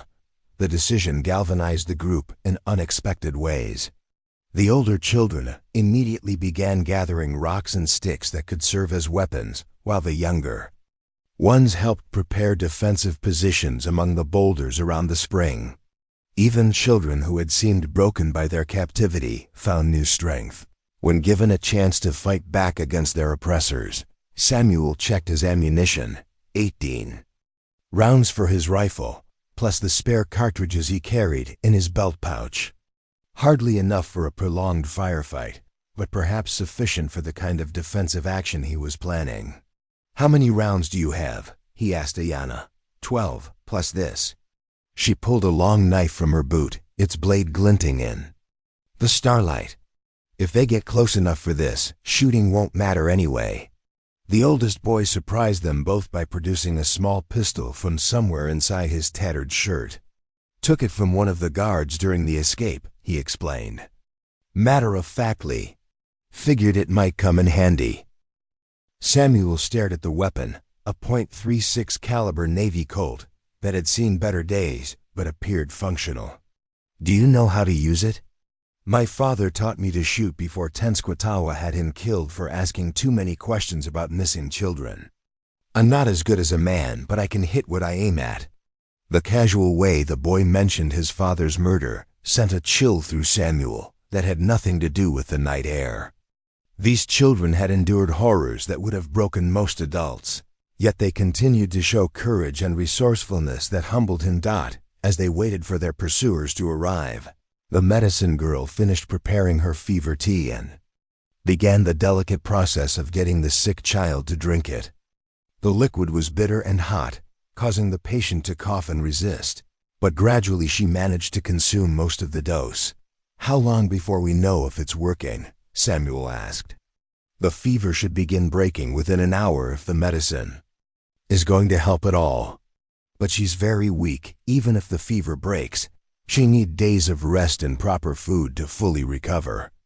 One crisis at a time, Samuel muttered, watching the approaching torches grow brighter in the distance. When the slave traders finally reached the spring, they came with overwhelming force and professional competence that made Samuel's heart sink. 23 men on horseback, all armed with modern rifles and moving with the coordinated precision of experienced fighters. Their leader was a tall man with silver hair and pale eyes that reflected no warmth even in the flickering torchlight. He rode slightly ahead of his men, studying the defensive positions around the spring with the calculating gaze of someone who had fought many such battles. "You in there," he called out in a voice that carried clearly across the water. "You've got something that belongs to us. Send out the Cherokee children, and we'll let you white folks ride away unharmed." Samuel positioned himself behind a large boulder that provided good cover while still allowing him to see the approaching riders. "Those children don't belong to anybody but their families," he shouted back. "And they're going home where they belong." The silver-haired leader laughed a sound devoid of any genuine humor. "Mister, you clearly don't understand the business you've stumbled into. Those children represent a significant financial investment. We've got buyers waiting in 3 different states, and disappointing customers is bad for future sales. The only thing you're going to be selling is your soul to the devil," Ayanna called out, her voice carrying all the fury of a mother protecting her young. "And that transaction's already been completed. Ah, the Cherokee woman who started all this trouble. Miss Blackfeather, isn't it? Your uncle sends his regards.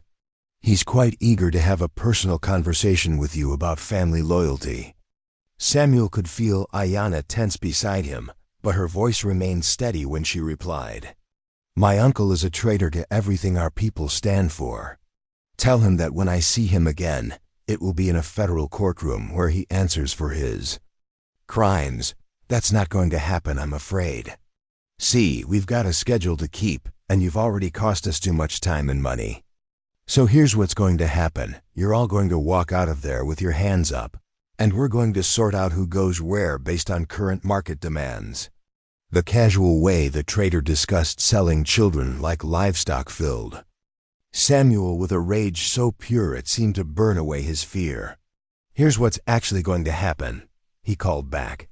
"You're going to turn around and ride away, because if you try to take these children, some of you aren't going home to your families tonight." Bold words from a man who's outnumbered more than 4 to 1. Numbers don't mean much when you're fighting for something worth dying for. The silver-haired leader studied their positions for another moment, then turned to consult with his lieutenants.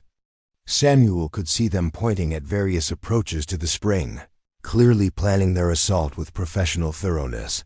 During this brief respite, the medicine girl checked on her fever patient and reported quietly that the sick child's temperature seemed to be dropping slightly. It was a small victory, but in their current situation, any good news felt like a gift from heaven.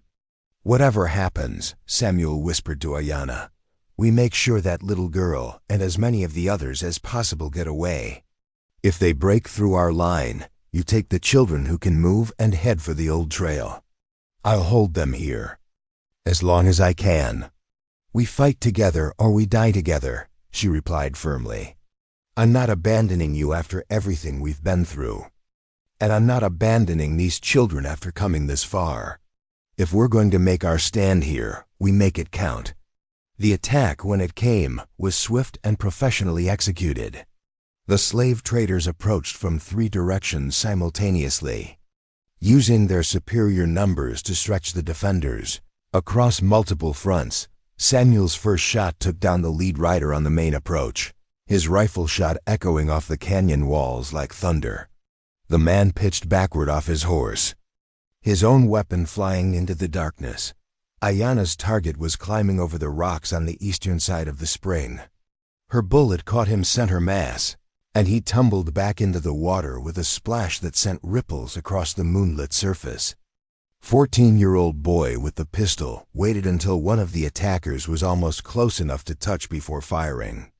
His shot went wide, but the muzzle flash and report at close range startled the trader's horse, causing it to rear and throw its rider against the rocks. For a few minutes, their defensive position held, the natural fortress of the spring forced the attackers into narrow approaches where superior numbers couldn't be brought to bear effectively. But Samuel knew it was only a matter of time before the professionals found a way to outflank them. "They're working around to our left," Ayanna reported, watching movement among the rocks on that side of their position. "If they get behind us, I see them." Samuel shifted position to cover the new threat, but doing so left the main approach less defended.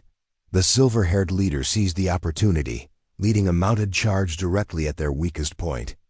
Samuel had time for one shot that missed, and then the man was among them, his horse scattering children as he sought to break their defensive line.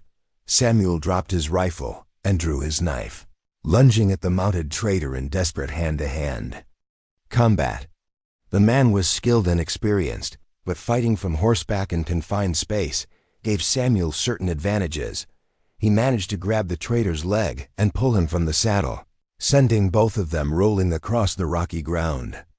They fought with the vicious intensity of men who understood that only one of them would walk away from this encounter. The trader was stronger and more experienced in combat, but Samuel fought with the fury of a man protecting children who had already suffered too much. When the trader pulled his own knife, Samuel caught his wrist, and they struggled desperately for control of the weapon. Around them, the battle continued with increasing desperation. Ayanna was engaging multiple attackers, using rocks and her own knife when her ammunition ran out.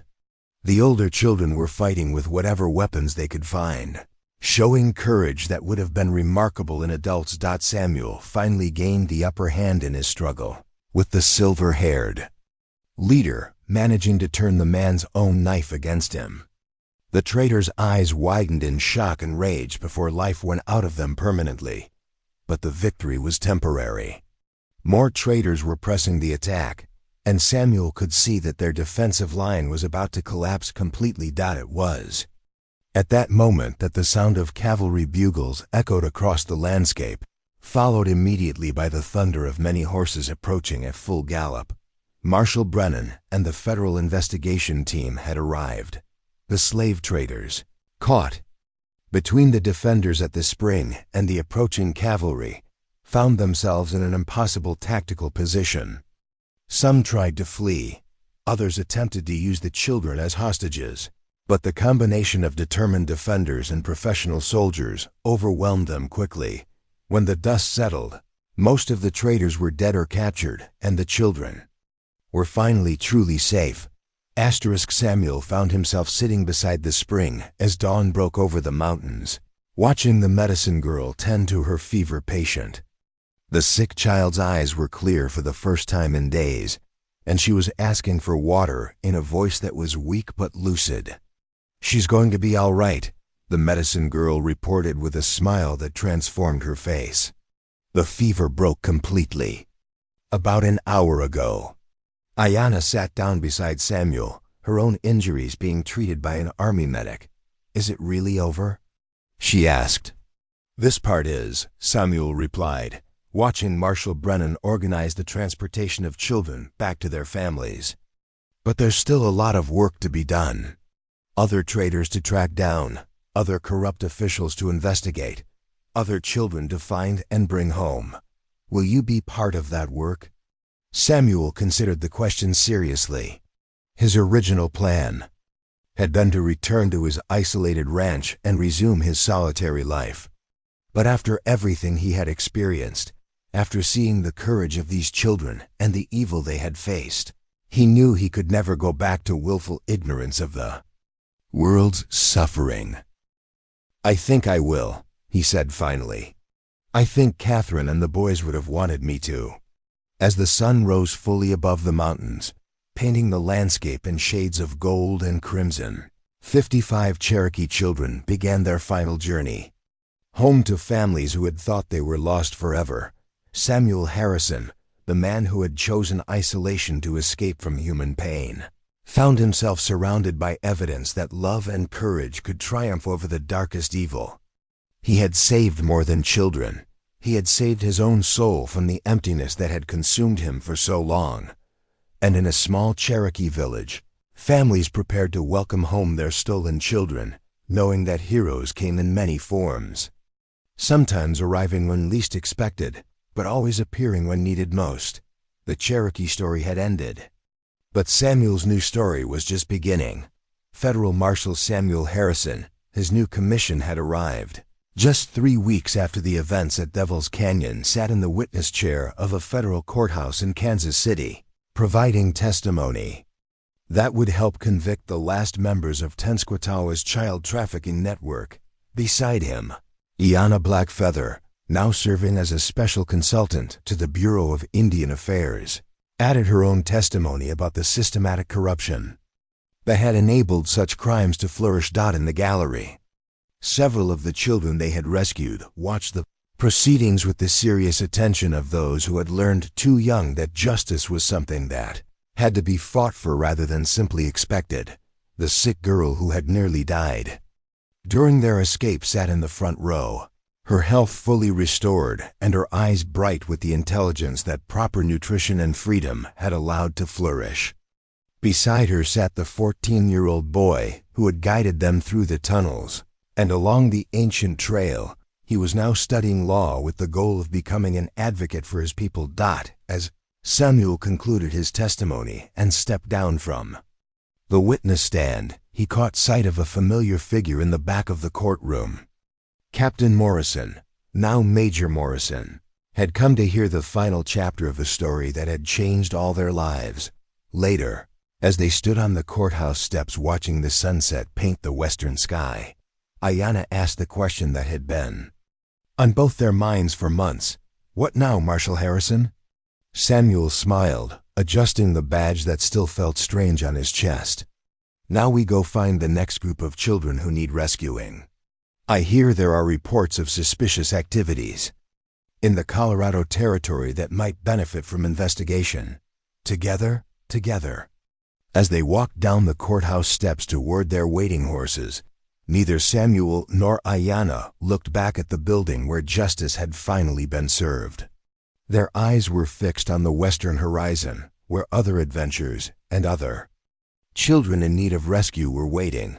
The Cherokee story was over, but their partnership in the service of justice was just beginning.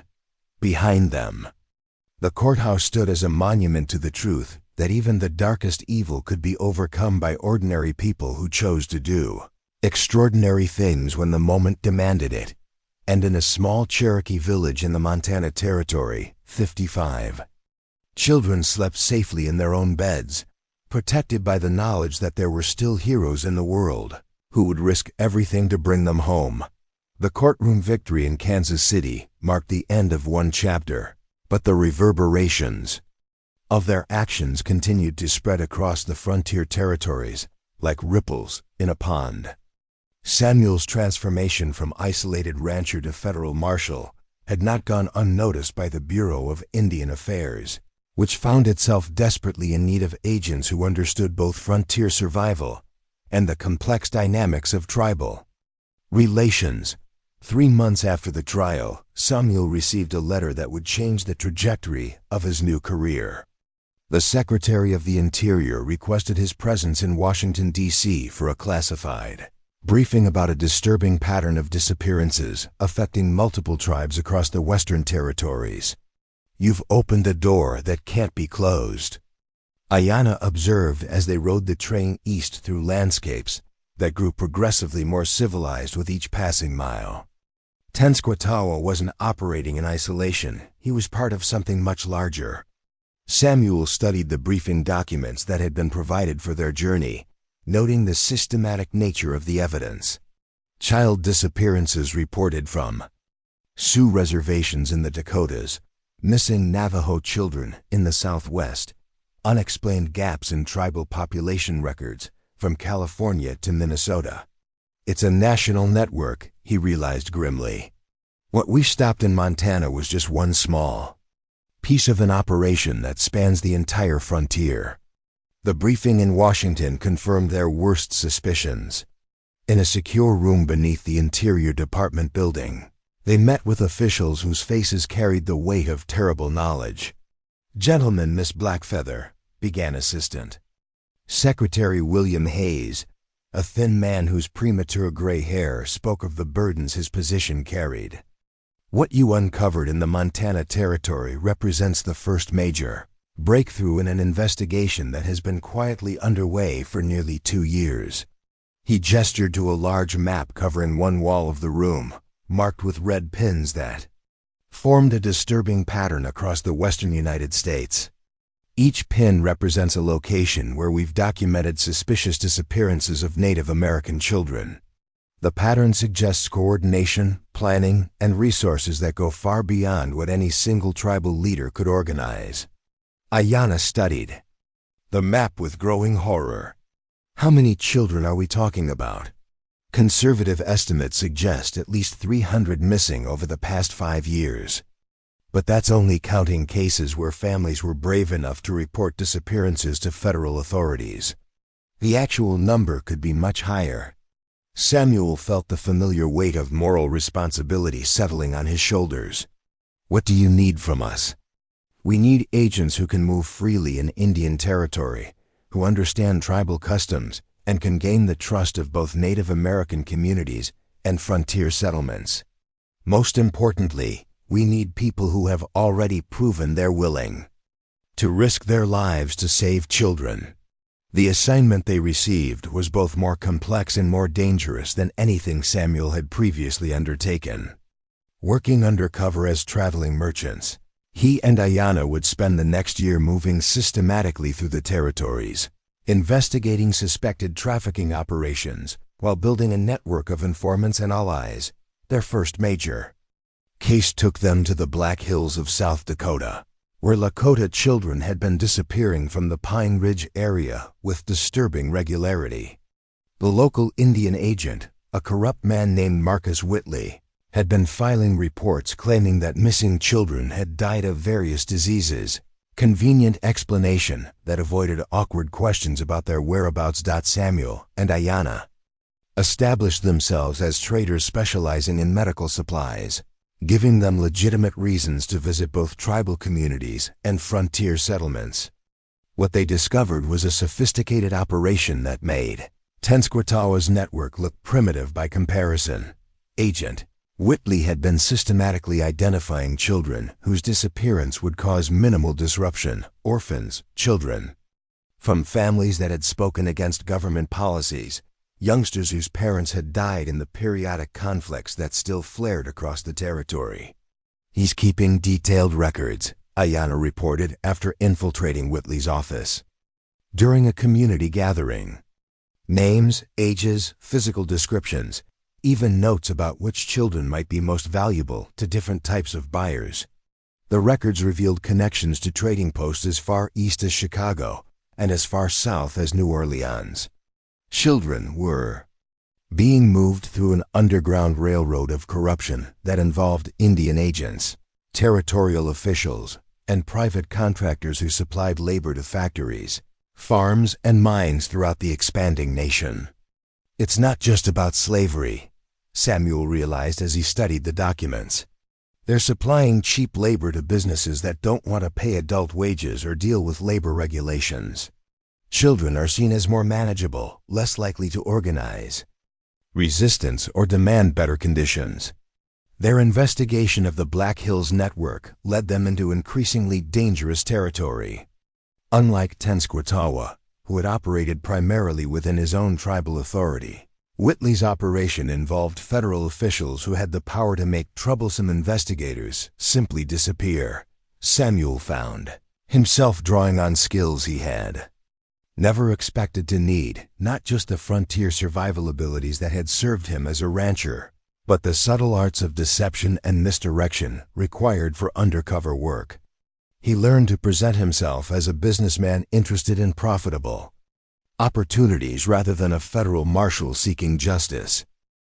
Ayanna proved to have a natural talent for intelligence gathering, using her status as a Cherokee woman to gain access to tribal communities while simultaneously presenting herself as a sophisticated trader when dealing with white officials. Her ability to move between worlds became their greatest asset in building the evidence needed to bring down the network. The breakthrough came when they discovered that Whitley was planning to move a group of 23 Lakota children to Byers in Kansas City, the same destination where Tenskwatawa's operation had been headed. The connection suggested coordination between trafficking networks that operated across vast distances. "We can't wait for backup from Washington," Samuel decided as they learned that the transfer was scheduled for the following week. By the time federal reinforcements arrive, those children will be scattered across half the country.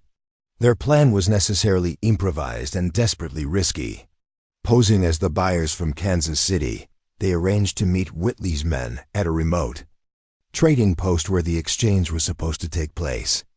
The goal was to identify all the participants in the network while simultaneously freeing the children. The trading post sat in a valley that seemed designed for clandestine activities, isolated enough to avoid casual observation, but accessible to wagons carrying human cargo. Samuel and Ayanna arrived early, using the time to scout escape routes and defensive positions in case their deception was discovered. When Whitley's men arrived with their prisoners, Samuel felt the same cold fury that had driven him during the rescue at Devil's Canyon. 23 Lakota children, ranging in age from 7 to 14, sat in the back of iron-barred wagons with expressions of resignation that spoke of hope systematically crushed. "You folks the buyers from Kansas City?" asked the leader of Whitley's group, a scarred man whose eyes held no trace of human warmth. "That's right," Samuel replied, forcing his voice to remain calm and businesslike. "We're here to inspect the merchandise and arrange payment." The casual reference to children as merchandise made his skin crawl, but maintaining their cover required him to speak the language of human trafficking as if it were a normal commercial transaction. Ayanna played her role perfectly, examining the children with the calculating assessment of someone evaluating livestock. But Samuel could see the pain in her eyes as she looked at faces that reminded her of the Cherokee children they had rescued in Montana. "These are quality specimens," she commented in the cold tone their cover identities required, "though some appear malnourished. Our buyers prefer children who can begin working immediately upon delivery. They'll fatten up quick enough once they start getting regular meals," replied Whitley's lieutenant. "The important thing is they're already broken to obedience. Won't give you trouble during transport or training." The conversation continued in this vein for several more minutes, with Samuel and Ayanna gathering intelligence about the network's operations while maintaining their deceptive personas. They learned about other trafficking routes, additional corrupt officials, and the scope of demand for child labor throughout the expanding territories. But their cover was blown when one of the Lakota children recognized Ayanna from tribal gatherings and called out to her in their native language. The moment of recognition was brief, but it was enough to alert Whitley's men that something was wrong. "You're not buyers," the scarred leader said, his hand moving toward his weapon. You're federal agents." The gunfight that followed was brief, but intense. Samuel and Ayanna had positioned themselves advantageously, but they were outnumbered and fighting to protect children who were caught in the crossfire. Samuel's first shot dropped the leader, while Ayanna's bullet shattered the lock on one of the prisoner wagons. "Run!" she shouted to the children in Lakota. "Get to the rocks and hide." Most of the children responded immediately, scattering toward the defensive positions Samuel had identified during their earlier scouting. But several of the younger ones were too frightened or confused to move, remaining paralyzed in the wagons despite the danger. Samuel found himself fighting a running battle across the trading post grounds, using buildings and equipment for cover while trying to eliminate the remaining traffickers. His years of frontier living served him well, but professional gunfighters had advantages that pure survival skills couldn't always overcome. The tide of battle turned when several of the older Lakota children joined the fight, using rocks and improvised weapons to attack their former captors. Their intervention was decisive. The traffickers had expected to face 2 federal agents, not a coordinated assault by their intended victims. When the shooting stopped, 6 of Whitley's men were dead and the survivors were securely bound with their own rope. More importantly, all 23 children were safe and ready to begin their journey home to families who had thought them lost forever. The intelligence they gathered from captured documents and prisoner interrogations led to the arrest of Agent Whitley and 17 other officials across 4 territories. The network that had seemed so powerful and untouchable proved vulnerable once its patterns were understood and its corruption exposed. But perhaps the most significant outcome was the transformation Samuel observed in the rescued children. Unlike the Cherokee children who had been rescued from Tenskwatawa's operation after weeks or months of captivity, these Lakota youngsters had been caught early in their ordeal. They retained more of their natural resilience and fighting spirit. They fought back, Ayanna observed as they watched the children being reunited with their families at the Pine Ridge settlement. Even in captivity, even after everything they'd been through, they still had the courage to join our fight when the opportunity came. "Maybe that's the real victory," Samuel replied. "Not just rescuing them, but showing them that they don't have to be victims, that they can fight for their own freedom and win." Their success in the Black Hills operation led to new assignments across the Western Territories. Over the following months, Samuel and Ayanna dismantled trafficking networks in Colorado, New Mexico, and California, each operation adding to their understanding of the scope and sophistication of the child labor trade. But with each success came the sobering realization that they were fighting symptoms rather than the disease itself. The demand for cheap child labor continued to drive the creation of new networks, even as old ones were destroyed.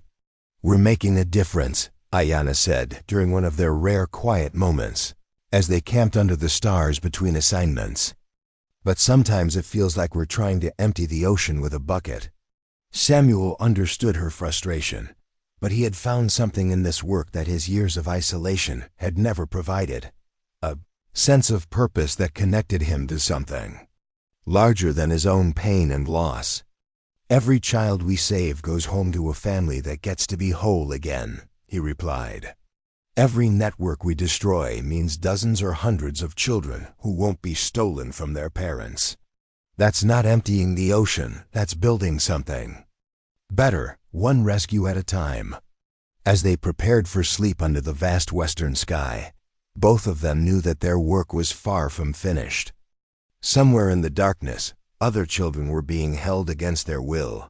Other families were grieving for youngsters who had simply vanished one day, but they also knew that they had become part of something important, a growing network of federal agents, tribal leaders, and ordinary citizens who had decided that the systematic exploitation of children would not be tolerated in the territories they were sworn to protect.